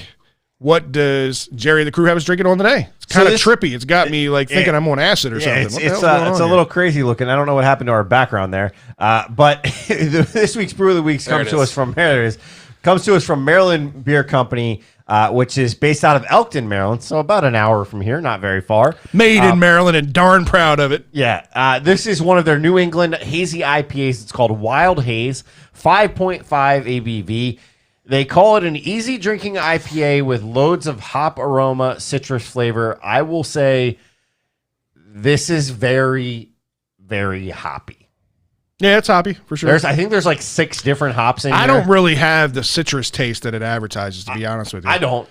It tastes more like a regular IPA. And again, at 5.5%. Pretty surprising with how strong the hops are in it. It's not a bad beer. It's just not my cup of tea. It's not something that I would go for typically. It's hoppy, but I'm more of that, fruity kind of beer kind of guy. You can say what you want out there about me. I don't care. I like something with a little bit of flavor to it. This one here doesn't do it for me flavor-wise. You like that raspberry milkshake. I love raspberry. Do love your raspberry. Milkshake brings all the everybody to the yard. physicals with raspberry milkshakes. Fred will be outside in a white van when you guys are ready. Jesus, handing out Baby Ruth bars. So, all right, make sure you guys head to the Liquor Stop, 1510 Conowingo Road in Bel Air, Maryland. Make sure you tell them Birdland BS sent you. Get your tips out. They already know the 10% off, Scott. You need to say it. There's your second version of the Orioles background, which is what happened with the black screen. Oh, gotcha. All right, man. So it's time for some bros, bows, and O's. Pitchers and catchers reported. The games have started. What's going on down there in Florida? I'm going to preface this by saying it's all fucking hearsay. Yeah. It's all fucking hearsay. And we're going to get into that in a minute, but I'm going to tell you the hearsay first, and then we're going to get into why it's hearsay. Okay? First spring training game at Ed Smith Stadium. Lose to the Pirates 6-4. It's fucking spring training. It's a beautiful sunshiny day. You could really see. No, you couldn't see shit. I did in the pictures. In the pictures. Notables. I did love this. The videos from the different spots where fans were. Trey Mancini. Yeah, thanks, fans, for the only video of Trey Mancini's first at bat. Trey Mancini, standing ovation from a small crowd. So the percentage is about 1,000 is what it works out to. The percentage that they're actually allowed. Very separated apart, had like covers over the seats of where you could sit, only 2 people at a time. I actually have a family friend that was down there, down the right field line. He said it was nice, but he's been to multiples over the past several years. He said it just wasn't the same. But Trey getting the standing ovation and then turns around on a 3-2 count, hits a single back up the middle. Yeah, it's an emotional moment, man. That's powerful stuff, a guy to go through what he went through with the diagnosis is stage 3, right? And to come back stage 3 colon cancer, be playing professional baseball again, like it's just a miracle that he's here. And yet, again, to be doing this is super impressive, and it just goes to show how strong of a guy that he is. But you saw it. I mean, you saw the Pirates come out of the dugout. You saw the Orioles come to the top of the dugout. Everybody gave him a standing ovation. Obviously, the 1,000 fans that were there. And even he talked about it after the game. He was emotional. He got pretty choked up about it. So I can only imagine when he gets to Camden Yards, and hopefully we're allowed to be in there for opening day. I really hope I can be there for opening day. I know it doesn't look like it. I know it doesn't sound like it. We're gonna make a movement. Well, I'm going to be in the vicinity. I'm taking off the day, and I'm going to be in the vicinity. And you know what? If Pickles just so happens to be opening, I'm going to have a beer there. Even I don't care if I'm by myself out there. I'm going to be down there if the Orioles are playing. So I can at least hear the crack of the bat in the background. I can hear what's going on. We're going to start a movement. # surround the yard. Yeah, I'm for it. Let's do it. Let's do it. I'm for it. Yeah, like it needs to be something, especially for him. If not anybody else, if anything else from this team, that's why you need to do it. But some other things, minor league free agent that we picked up out of the Royals organization, Connor Green. They said he looked good in his debut. He's in relief. Looked good from what we were hearing. From what we heard, again, it's all hearsay. He was hitting 95, 96 on the gun, which is pretty impressive. Kid's 25 years old, so he's still young. It's got good frame, 6'3", 190 pounds. He's a right-handed pitcher. Hasn't put up great numbers so far through his minor league career, 4.22 ERA in 7 seasons, now with his 4th organization. So he's been passed around like a dirty pair of underwear, right? Yeah. Most likely will probably end up in the rotation at Norfolk. I don't see him cracking the roster here. He's not cracking the roster, but it is impressive. First outing, he's going out there, and I know it's later, and he's going against guys that probably aren't even going to make the roster that they're trying to go out for. But he had 2 Ks in 1 inning, right? I'll take it, right? It's something that we don't mind seeing, that we want to see. So there's pieces there, right? It's nice to see, okay, we're hearing some success stories especially out of bullpen arms, right? With the struggles that we've had at times. So one guy that's been intriguing to me in camp, switch gears here a little bit, and I wanted to get Drew's take on this too.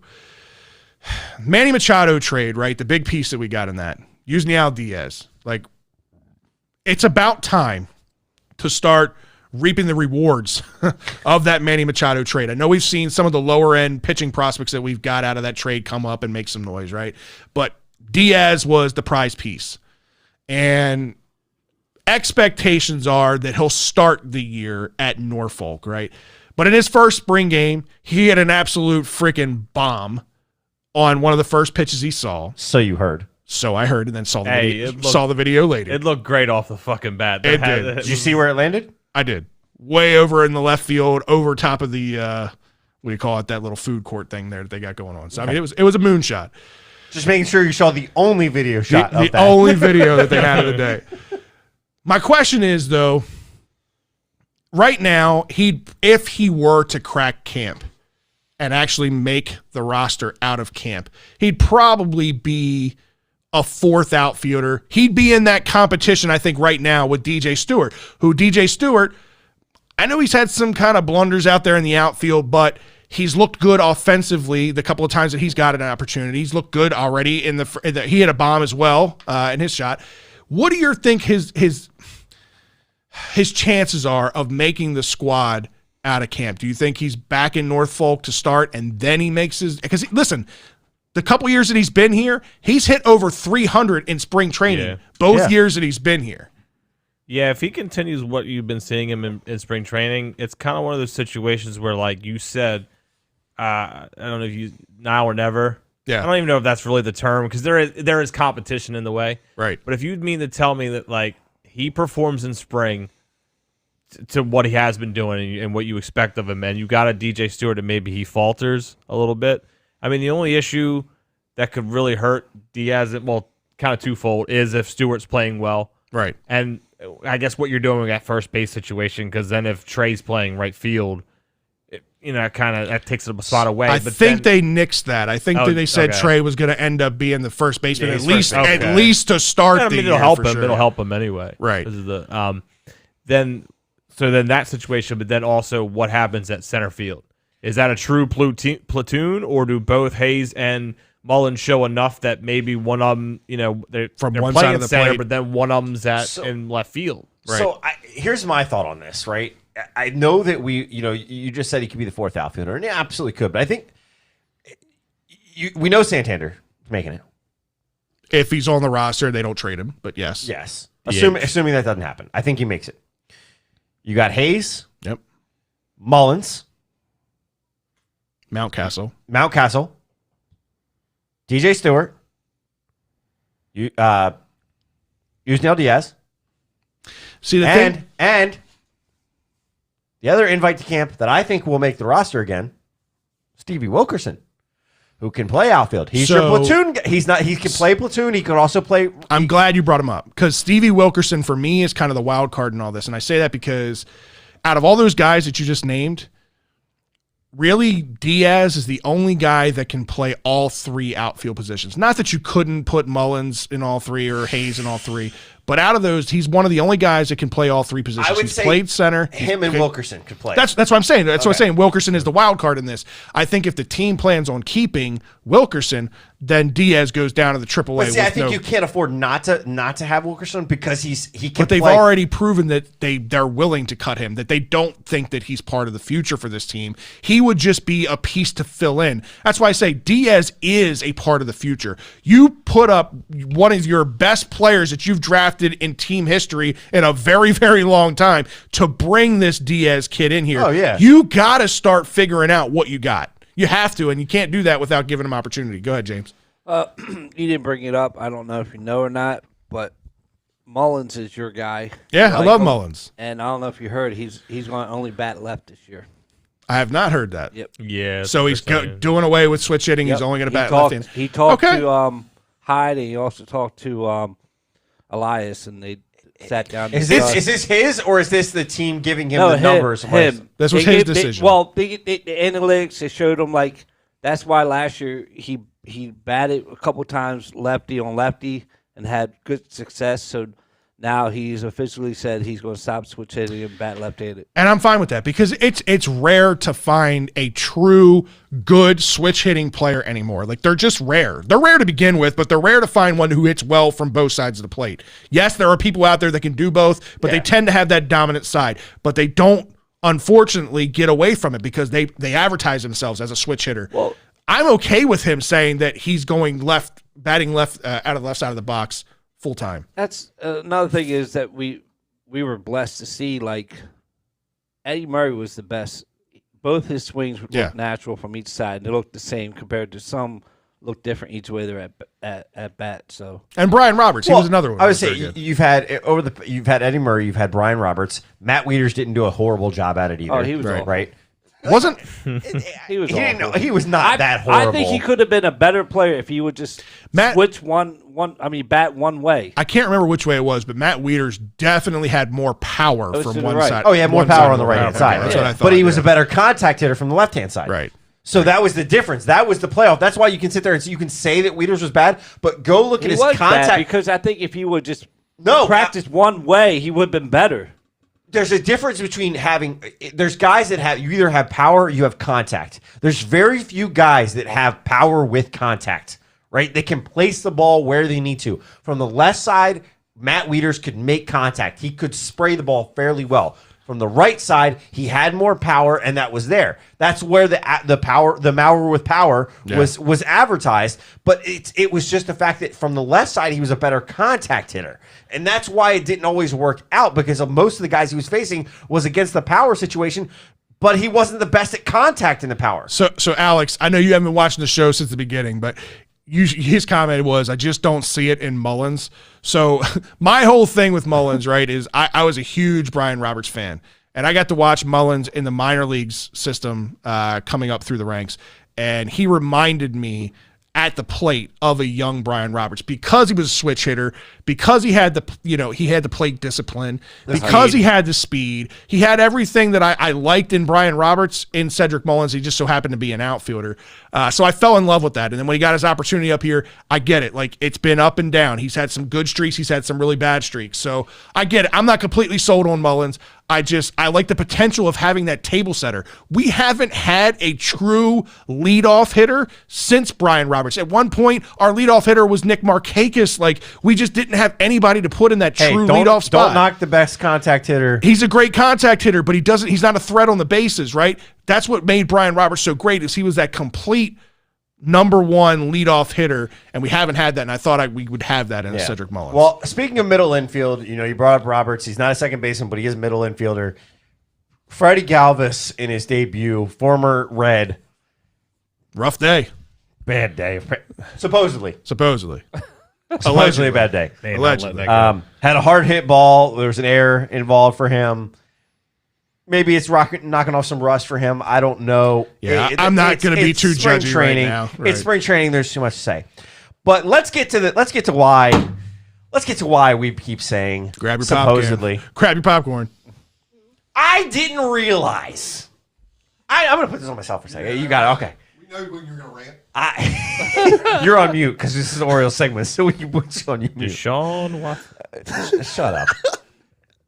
I didn't realize how pissed I actually was about no videocast, no broadcast of Orioles spring training. I know that there's been limitations in the past, but I didn't realize how pissed I was that there were going to be zero until my dad texted me the other day and was like, "Hey, what channel's the game on?"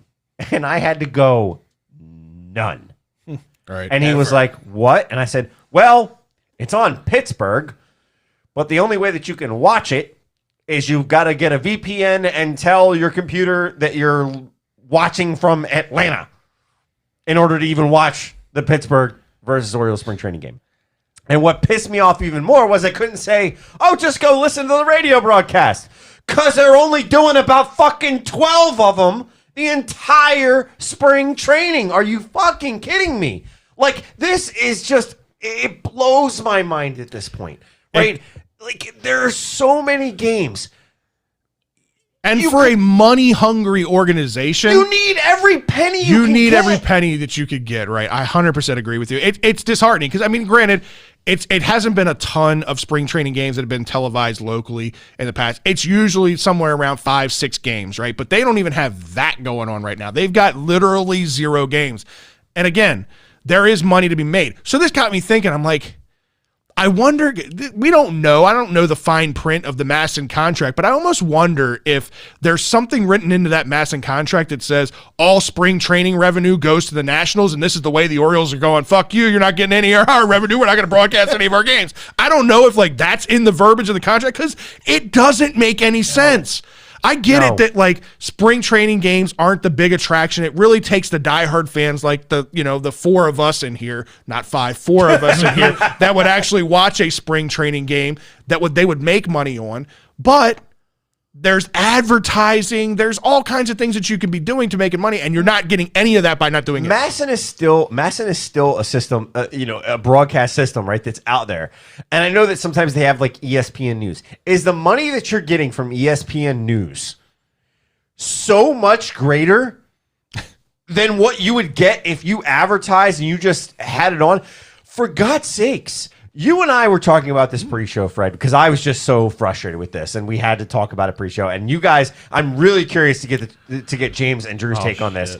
You might not like it then. My piece is, this is such a penny pinching situation because Masson is stupid as shit. You could do during commercials. You pay 2 guys. You pay 1 cameraman, and I'll tell you what, you don't even have to pay a cameraman. Put a fucking camera behind home plate and call it a day. Let me just watch everything from there. Let me just kind of see what's happening. But here's the thing. There were cameras there that were fucking active. I didn't get to that part There yet, were people standing there manning the cameras because we saw the footage afterwards, right? Because wait, The Orioles posted all the fucking footage to their own fucking page. You had the footage. You had the video of everything. Yeah. So Alex, you kind of beat us to the punch with this whole thing, right? We were talking about this prior. Even if it's a pay by subscription type service, right? $1 a game. $1 a game, whatever it is. I don't care. I don't know how many people you're going to get out of there. You might only get the 4 people in this room that actually pay $1 a game to watch it, whatever it might be. But what does it cost you if you've already got people down there manning the cameras to just fucking stream it? You don't have to pay announcers to be there. Just stream it. Run your fucking 30-second commercials in between innings. Make some money off of it. Make your money off of it and stream it to all your social media networks.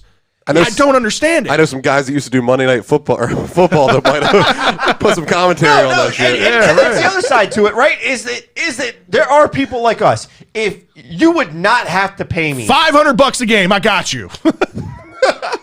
pay for my hotel and my flight. That's all I'm worried about. Scott's gonna do you a better deal than I will. Hotel and flight, I'll take it. I'll be down. Gotta pay for the talent there. Hey, you work remote for your job, right? I do. We can make it work. I know we could. We could make it work. 100%.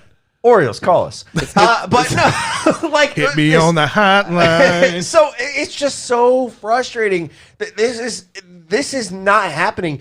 Masson is having problems and can be creating a bigger fan issue here. What is your two of yours take? James, we'll start with you. What is your take on them not doing any games and minimal radio games?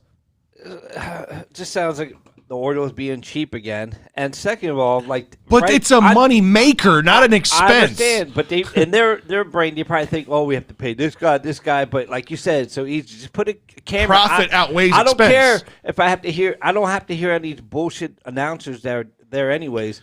But right now, I'm pretty sure there's a lot more people that are at home right now than they were years before. So there's plenty of people like, hey, I'm doing work. Let me put the O's game on the background just to watch. Right. I can tell you right now, if I'm working, it would be work right there where Ryan is. It would be on the large TV over there, and it would just be playing in the background. And if something happens, I can look over and go, "Oh, what happened?" Yeah, this is. People watch people play video games online. You think people won't pay to watch a professional team play sports? I don't care if it's spring training or not. People will pay to play it. I to watch it. See someone from the Orioles come out and say why. I know. That's why I'm saying I really think that there's some kind of weird contract language in there that the Nationals get all the Masson money for spring training games. Let's go to Ryan, and then we're going to go to Drew, because Drew's just kind of stewing over that, and I'm curious. I just really wish that it would have been on TV today, because I was listening to the radio broadcast, and we had this 5'9" lady Janice pitching for us, and I really wanted to see what she looked like. 5'9", that's model height. They said, here's our knuckleballer Janice, all 5'9", and I'm just like, okay, maybe we totally made the crossover. The lady's got it. MLB's over. Crossover. That would be choice of words. Go ahead, Drew. That would be honest. Go ahead, Drew. And that's probably a letdown since you think I'm stewing on it. You guys all make valid points, but I guess for me personally, I didn't really give a shit. Okay.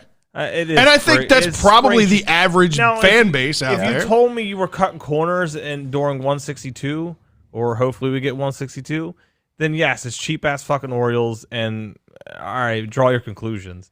And I get it, but it was the first fucking game, But it's not just the first game. It's all of spring training. They're not doing any spring training games from a video cast, but yet you're posting the videos that you have video people there. And then yeah, none.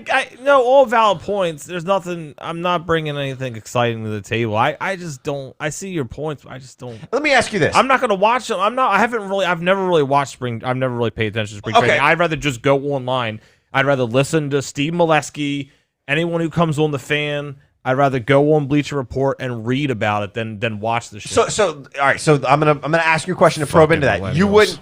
You're telling me that in past old bastard, old curmudgeon, put my 7-inning games on. Yeah, 5, 7, and 9-inning games. Let's see what we can do. Oh, it rained in the fourth fucking play. Drew apparently pays attention to spring training like James prepares for a fantasy draft. It's all on paper.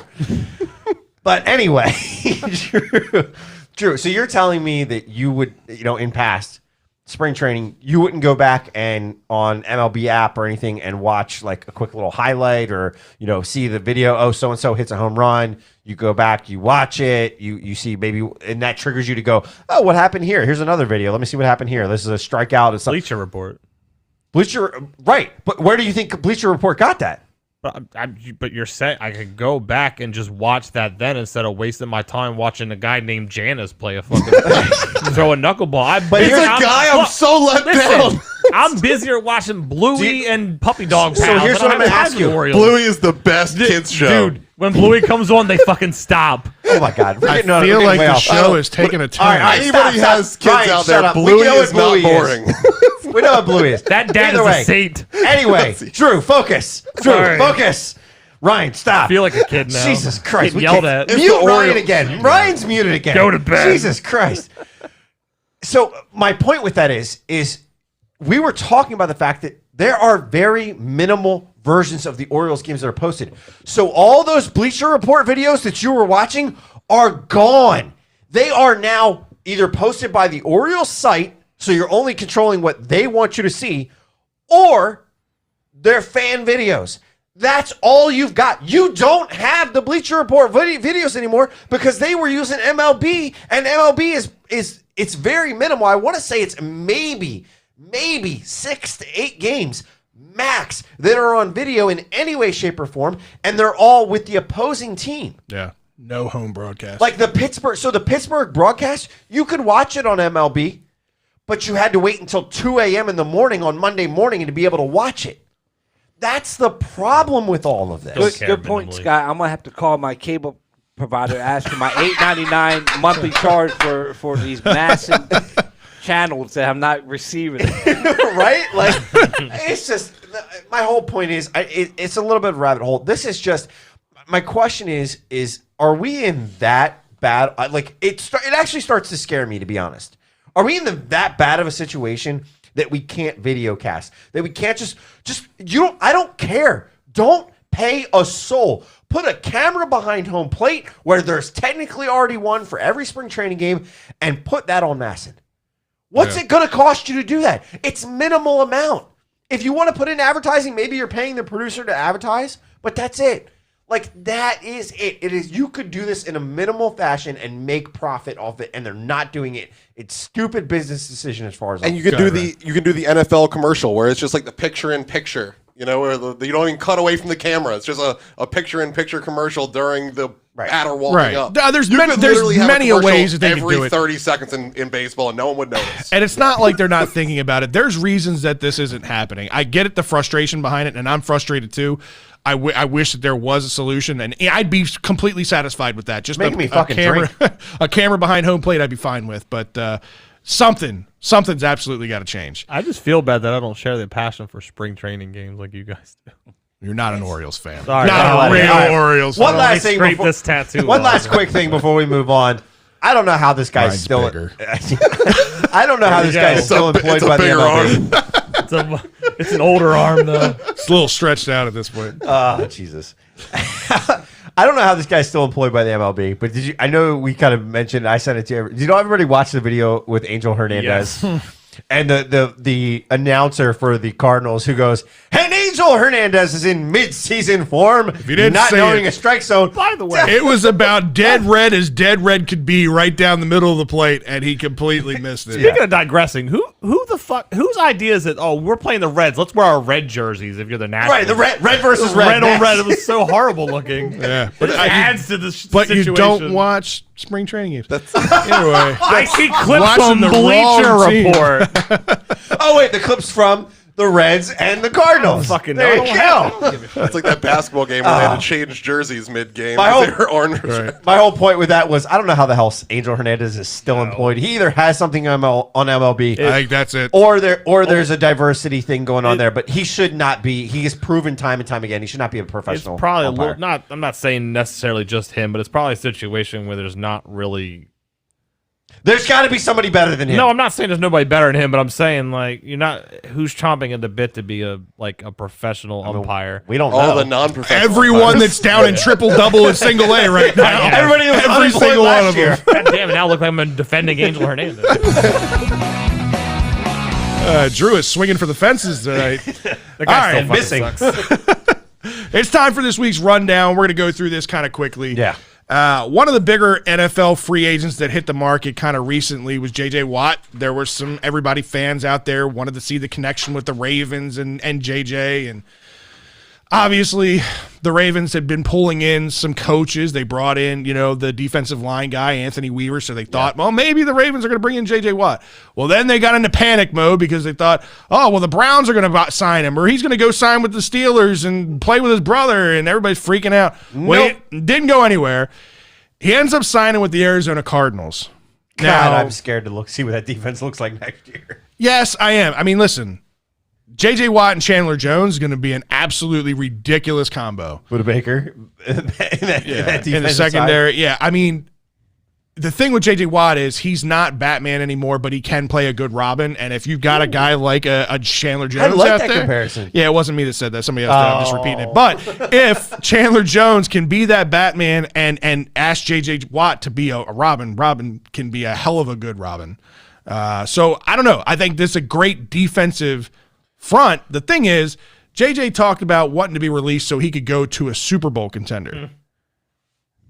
Cardinals were 8-8 last year. Didn't he make the fucking playoffs? Right? What does he know that we don't? Yeah. But here's the thing. Kyler was hurt at the end of the year, and they would have been way better than 8-8 if he wasn't hurt. Maybe. Way better. That's still bad. Maybe. But here's the thing. If that was his only offer, that would make sense. But he also did get offers, which supposedly were better offers financially, from the Browns, the Colts, and then got a similar offer from the Cardinals, from the Titans. Oh, so compared the Titans offered a similar deal to the Cardinals. Titans have been in the playoffs the last couple of years. The Browns are the up-and-coming team.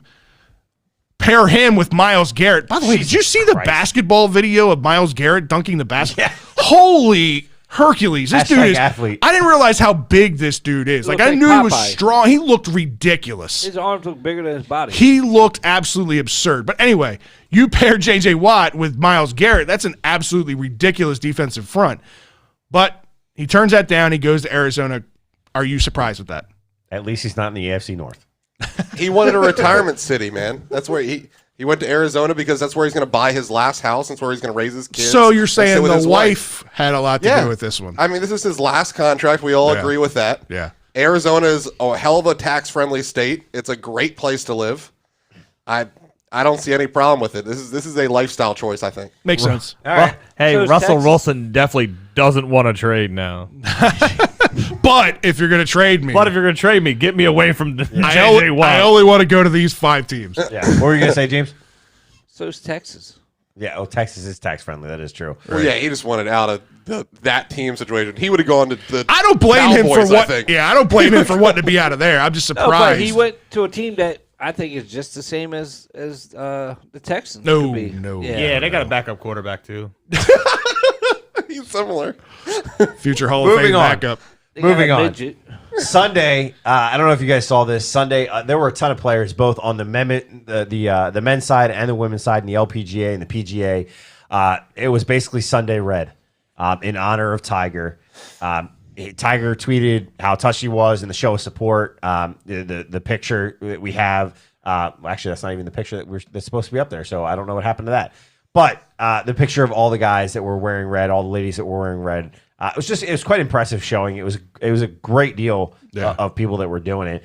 But there were some details of the crash that kind of came out, and I just wanted to briefly touch on these. Yeah. That were a little weird to me. We're doing this again. Well, Scott did it live. But last time we didn't know the details. Now we're hearing some details. Now it still seems like he was high on pills. He was traveling at a high rate of speed. We've turned into people's court. He was traveling at a high rate of speed down a known high crash hill.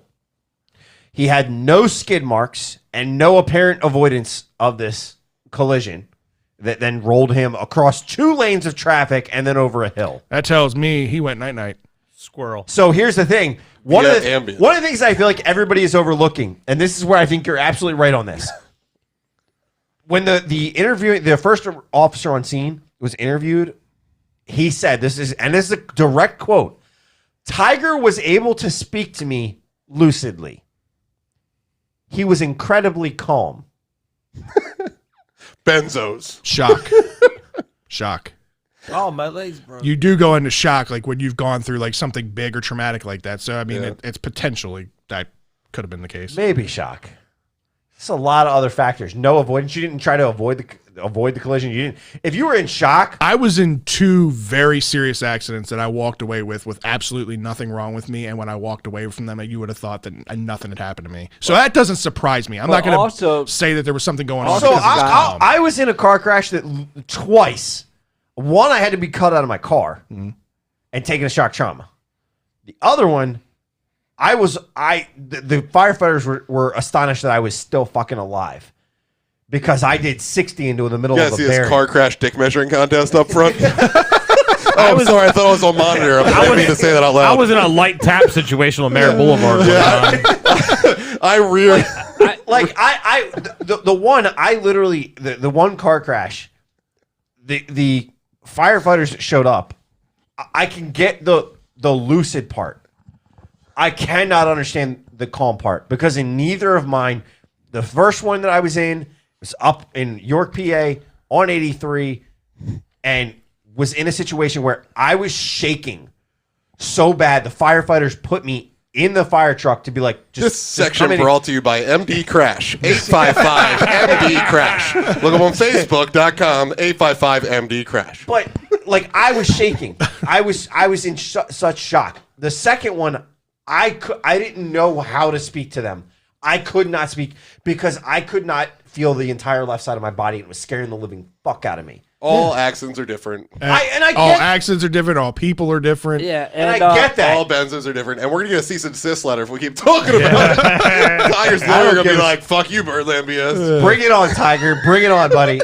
There's just so many factors in this that you're like, how do you not hit the brakes? How do you not avoid it?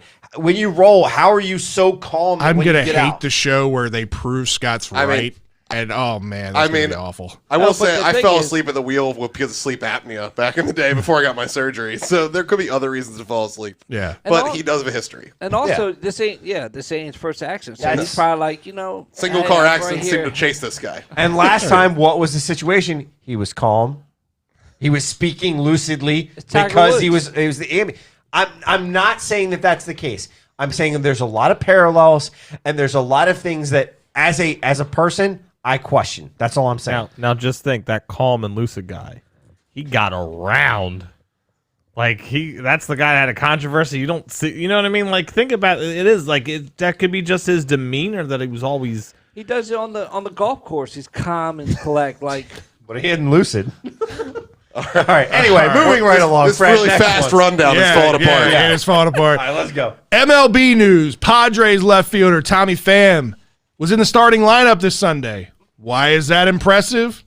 Well, in case you forgot or don't remember, he was stabbed like 4.5 months ago in a nightclub in an altercation, and now he's back in an MLB uniform playing spring ball.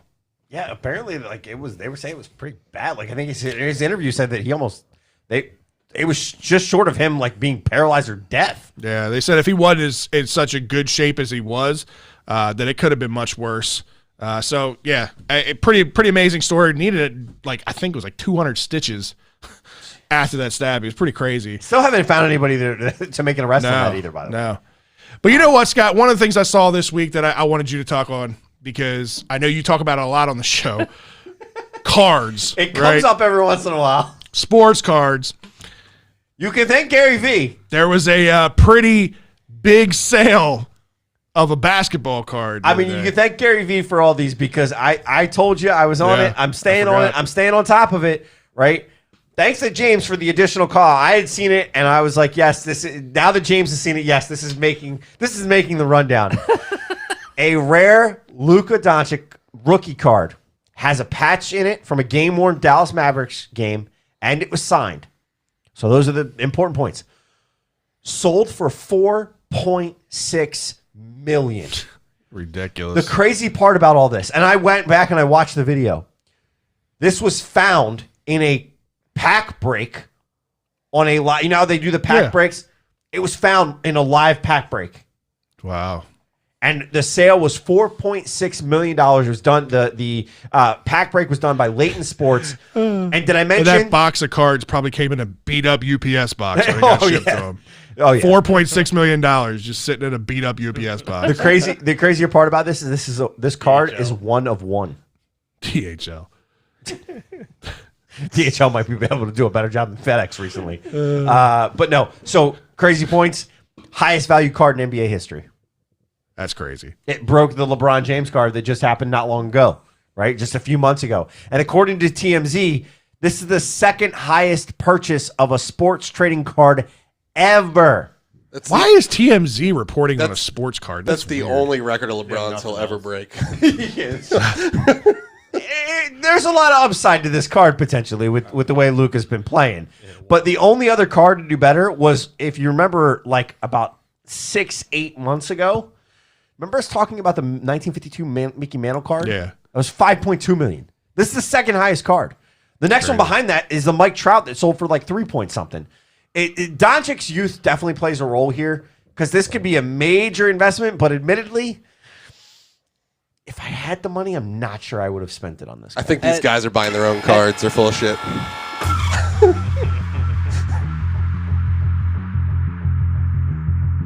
No rules.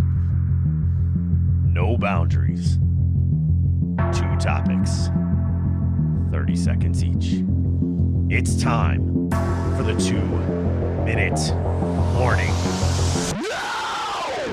All right, James is launching the first question. Who's answering first? I'll take the answer first this week. You went last week. All right. With all that's going on this age, with players asking to be traded, how do you feel about that? I personally don't like it. I think the players are starting to gain a little bit too much control at this point. When you can control and say tell your boss basically what you want, and you have to give it to me or I'm not gonna work. Like, I'm not okay with that. You get to do that as a major leaguer or as an NBA player. It's not right, because nobody else has that right across the country. I don't have that right. Fred doesn't have that right. Nobody in this room has that right. I don't think it's right. I think it's wrong. You're an employee, not an employer. Exactly.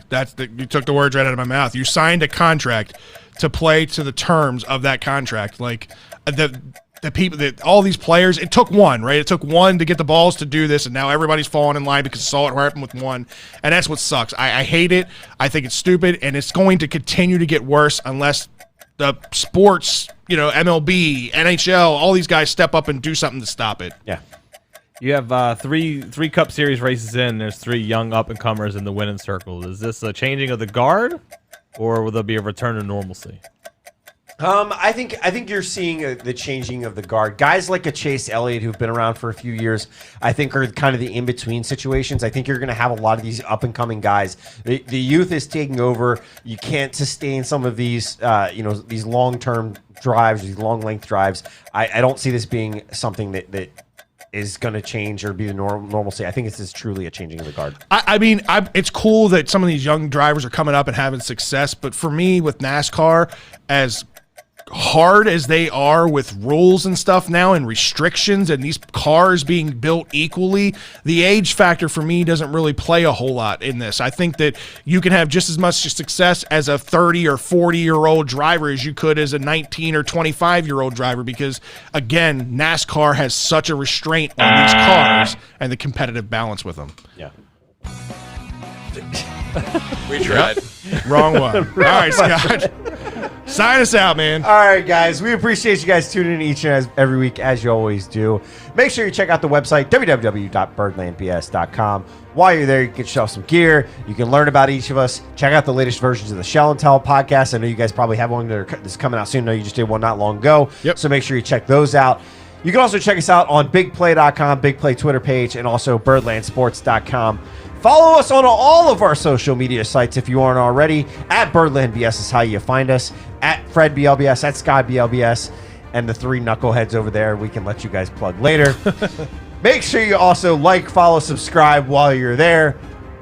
Make sure you also have, if you have an opinion or a topic, I know that Craig Zero has been sending us occasional things. Yeah. Hit us up on Facebook. Hit us up on Twitter.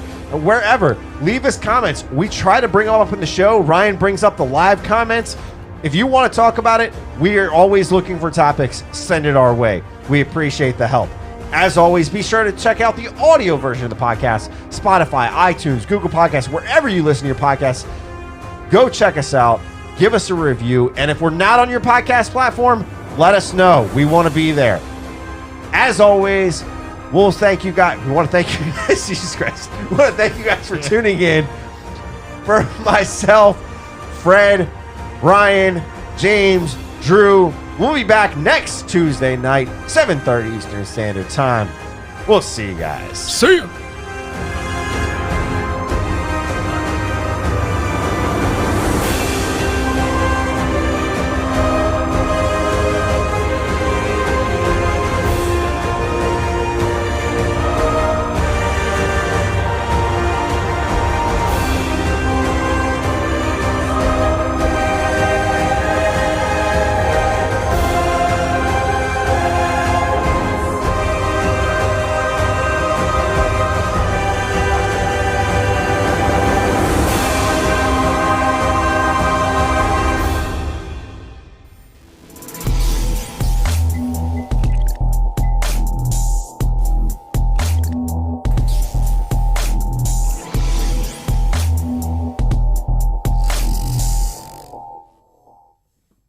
It's time for the after party. It's that last call for alcohol. Yeah, man. Good show. Hey, Fred, real quick. It was probably in that UPS truck because if it was the U.S. Postal Service, it'd probably been lost. It still wouldn't be here. It would have been lost somewhere. Right. So there would be no 4.6. That's exactly They would have right. got it in June. I see we have some other fruity beer fans out there as well. I'm sorry that. Yeah, I like my fruity beer. Whatever. Yeah, I'm trying to find that. I'm not a Truly guy. I don't drink any of those like Please don't. seltzer things. Yeah, but remember I posted that high C these are good. beer. I want to try to find. bad. What'd you think of that one? that's pretty good. I'm a pineapple fan. That's why I want to try it. So it's Natural Light's pineapple lemonade. Pretty good. And if you're in a Baltimore, if you're like Baltimore fan, Natural Light also has their Natter Days, the strawberry lemonade, Right. which isn't bad. Strawberry like the- lemonade I had last year with crabs. It's Good good. at crab. It's really I like good. the Natter Day. I like that one. Yeah. Any comments out there, Ryan, that we hadn't brought up yet that we want to bring up? Steve says March Madness is a crapshoot this year. Imagine a year Duke, Kentucky, and maybe North Carolina not in it. Yeah, that's very true. All these powerhouse schools that are traditionally powerhouse schools are struggling this year. So, yeah, Yeah, it's gonna be. it'll be an interesting to see. interesting tournament for sure. Not to see some of the, stalwarts in the tournament. I mean, not to see some of the coaches too. Yeah, Krzyzewski, and then, especially with North Carolina with the 900th win, right? There you go. Here's to one not of get in there. about cards. I know people that have quit their job and started selling cards. By the way, doing very good for themselves. I told you guys, man. The market is. I personally don't have the money to invest in doing that. But if you've got the ability to do that, and more power to you, because the market right now is through. I know. So, Brian, right? Brian was in a card pack that he got. I forget who it was. I'd have to go back and look. It's Derek Jeter. He got a Derek Jeter rookie card, He just sent it off. I talked to him today. He said he sent it off to get it. authenticated. Yeah. Yeah. So I mean, even just buying, he bought it off a live stream. Wow. So here it is. He bought it off a live stream. I don't know what he bought it for, but I mean, a Derek Jeter rookie card in the year that this kid's going into the hall. This guy's going into the Hall of Fame. Right. It's gonna. He could reap back his investment times. I would say. I don't. Let's just say he paid $100, and I'm throwing a number out there. I'm spitballing. Huh? It was $50 to get it authenticated. Okay, so $50 to get it authenticated. I don't know how much he paid. If he paid anything to buy it from the pack. I thought he got it in the pack. He may, yeah. I don't know what he paid or what he got for it. But let's just say all in, $60, $70, $80. If he can turn around and sell that card for $500, $600, $700, Yeah. a Derek Jeter rookie card in the year that he goes into the Hall of Fame. For me, the card thing is just like gambling. It's patience. It's gambling. You're spending all this money not knowing what you're going to get out of it. And yeah, I mean, if you hit big, it's good. Just same thing with gambling. Yeah. If you put, I used to hate it when I was a kid to get that baseball pack, and you're like, I just spent like $4 on this, and I got like shitty ass baseball players. So I used to love getting the basketball and the football ones. I'm like, oh, I know this guy. I know this guy. Yeah. Yeah. Alex said, I'm really surprised at how many scores are starting to show their light. I like spreading it around. Great passing and great basketball going into the tournament. Yeah, talking Terps basketball. Yeah, couldn't agree with you more. Like we said, I mean, it's I think Wiggins stepping up and really being the leader and the offensive dominant scoring guy that we know he can be. That's been a huge thing for this Terps team. The continued improvement of Hakeem Hart. I think Hakeem Hart has outdone expectations from where we started at the beginning of this year. Eric Ayala's being obviously the consummate vet that we expected him to be. So, yeah, I mean, they're passing the ball around. And then again, like I said, you are getting some contributions from Galen Smith, who I didn't expect to have much of a contribution. Jarius Hamilton's starting to look like he's getting more confident in himself and getting confident in this offense. Now, granted, it's not how I expected him to be. He's more of an outside shooter than I ever thought he would be.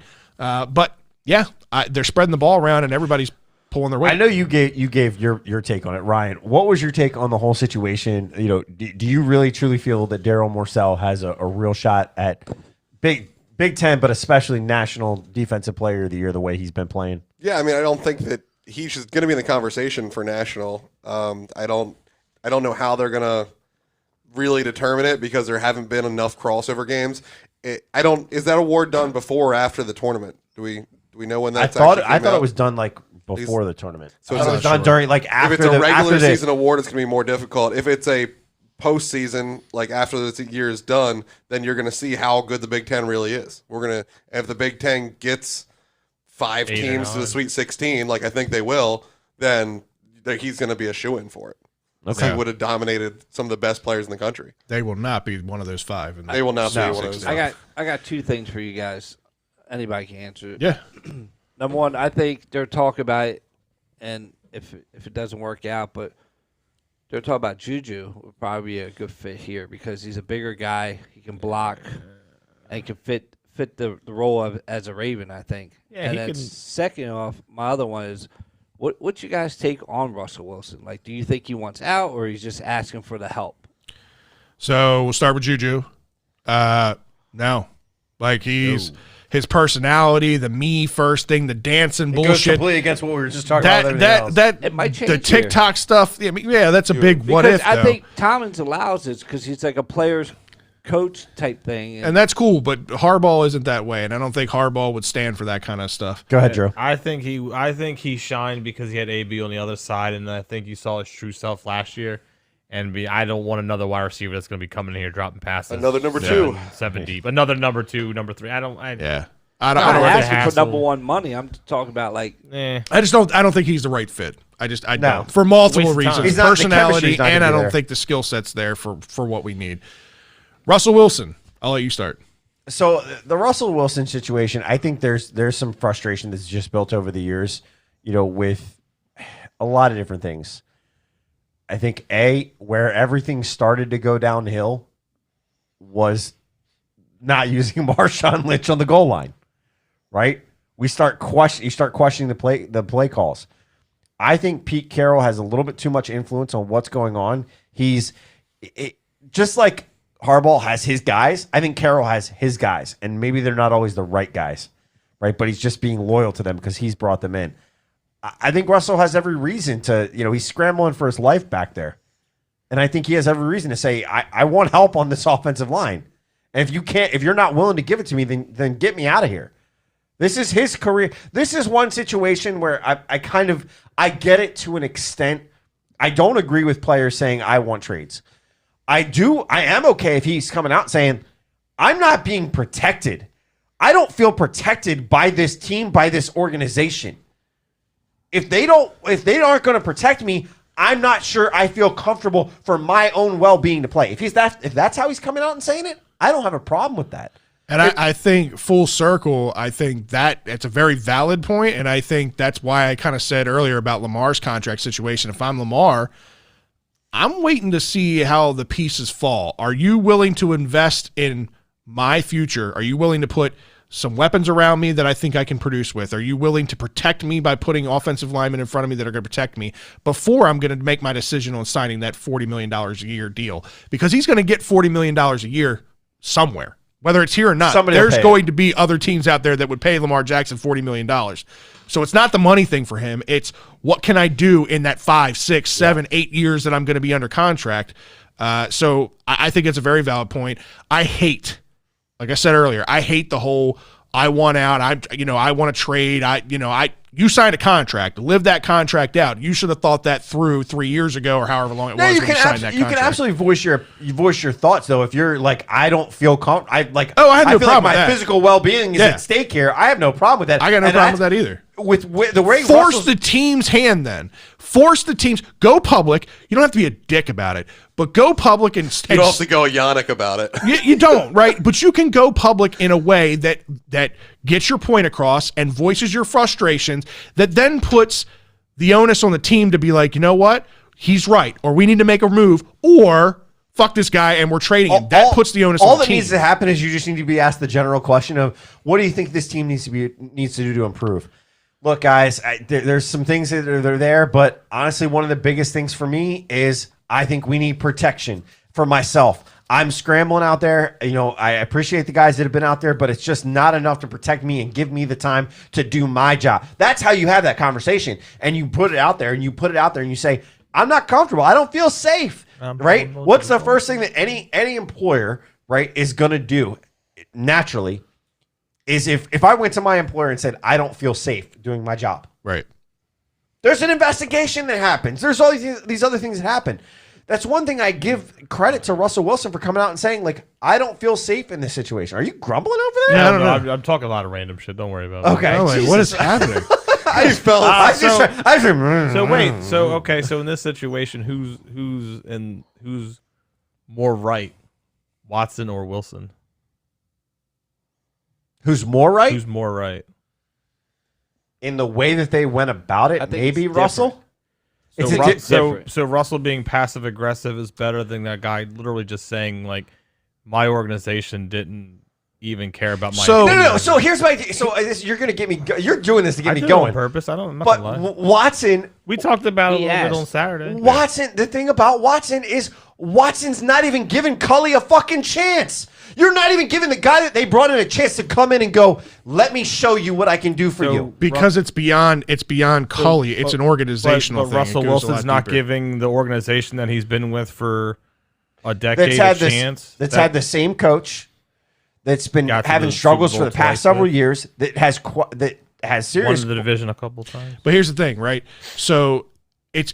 I don't think Russell Wilson's problem hasn't. Or Russell Wilson and Deshaun Watson's problems haven't just been coach related. They have been GM related. They have been ownership related. Right?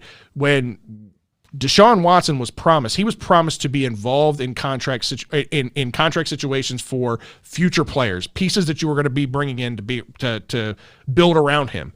They excluded him from that. So basically, they lied to him. And it wasn't just once, it was multiple times. So Watson's like, well, listen, if I'm your quote-unquote franchise player and you promised to include me in these decisions, it's not that he has to have the final end-all, be-all, because he's not the one that writes the checks. It's the owner, right? And it's the GM that makes the final decision. But it's another thing to at least include him. LeBron James is included in every fucking thing, right? In everything that he does. And Deshaun Watson is the LeBron James for the Texans, right? He is their LeBron. So you have to at least include him in those conversations. And if you're not... So I know it's not the exact same, right? The statement I'm about to make, I know it's not the exact same. Mm-hmm. But there's similarities to what you're discussing and the situations to Aaron Rodgers and him not being okay with them bringing in Matt LaFleur. Now, that has worked because Aaron Rodgers gave it a fucking chance with Matt LaFleur. They had their tiffs. They went at it, but they've made it fucking work. That's my problem with Deshaun Watson and his approach on this situation. Somebody new came in. There's been a reset, and you're not allowing that reset to even happen. What if, and I'm playing devil's advocate just to play it. What if David Culley is the coach that can get shit done? Yeah, that ain't happening. That can get. I'm playing devil's advocate. I get what you're trying to say. You can't prove somebody wrong until you give them a shot, right? Sure. Right or wrong? You're right. Sure. But again, the problem that Deshaun Watson had was way before they ever made a decision on replacing the coach with David Culley. So this had nothing to do with David Culley. And they've had sit-down discussions. Culley sat down with him the other day to try to convince him to stay. And I have no idea what went on in that conversation. Mine was already made exactly. And that's my point, is that I understand what you're saying, but his problem was way deeper than David Culley the current I'm going to coach. go back to what you said. You signed a contract. Unless I get that, and I unless understand it was in the contract that you're going to have rights to have a vote in who we sign, then shut the fuck up and play. I understand that argument. And I'm not full shut up and dribble right now. I made sure last call had something to talk about. I wouldn't even have a problem with Aaron Rodgers bitching about his situation, because he's been shit on now multiple times. He didn't want the coaching change, and then he needed another fucking wide receiver, and they went out and signed his backup quarterback that's not even going to be a part of the future. Has continued to be passive aggressive. He's the straight Russell Wilson. When he stopped at the end of the year and said a lot of people's futures are at jeopardy, including mine, but was him still shitting on his coach. He didn't come out and say, I don't like what this organization's doing. I want out of here. Give me a trade. He's not dictating to them. He's speaking more intelligently, I guess, than these two. But he's saying this. He's saying you guys fucked up. Russell Wilson backpedaled a little bit in his statements because he recognized what he was doing. Too. Yeah. But hold on, I got one. So do you? Well, I already know the answer, but do you think Lamar's deal should be better than Dak's? Yes. Yes. Yes. It will be better than Dak's. He's done more with less. Yes. More with less. What, on the offensive side of the ball. Just running because he's got better legs. On the offensive side of the ball, Dak's got a better accuracy, got better deep ball. Dak's above. Everything you're saying is just throwing. Yeah, that's what a quarterback does. But you're looking at the totality. Wins, losses, touchdowns, scoring. Somebody look this up. See if you can look this up real quick on your computer. A deal done. Who had more touchdowns last year, Dak or Lamar? Well, it's kind of hard because injured. Dak was injured. 3 games. Okay, so go back to the year before. He was running for like almost MVP. Who has more? Yeah, but who won the MVP? No, I'm just saying. Right. So my point is. My point was, I think if I remember correctly, Lamar had more passing TDs than Dak Prescott did. He led the league in passing touchdowns last year. So there's no argument in that. Yeah, Lamar 30 to 36. I don't believe Lamar's worth $43 million a year.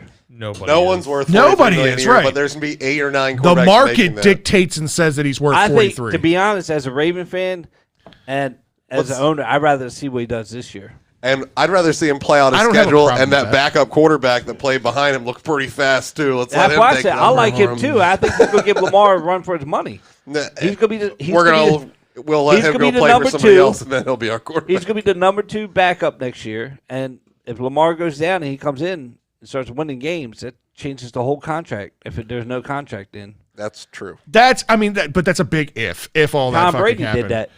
Yeah. Okay, but that can happen on anybody's given roster with any given backup at any given time. Don't get me wrong. We don't know that. He had like 2 or 3 exciting run plays, and everybody wanted to say, "Oh, he's the next Lamar. He's going to get a big contract somewhere." It was the fact that he's not. It was the fact that he was a little bit more plug and play than Trace he was our fucking 4th quarterback on our depth chart. You think these evaluators that are on our own squad don't know him better than we do? If the same one's doing star ratings, maybe. But whatever. But I just Lamar has a lot to prove.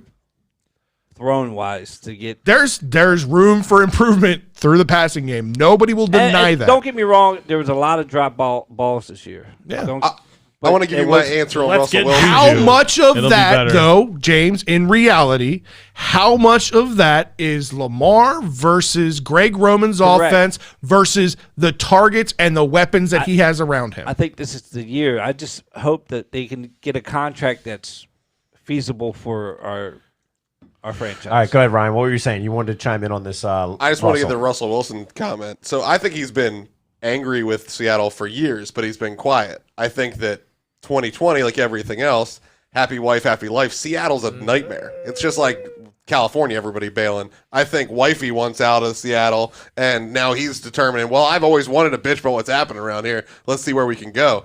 And the other thing is, across the board, if we're going to determine we have to be traded, then we have to get rid of the no trade clause. So you don't get to tell them, you can't trade me and you have to trade me. You can only pick one.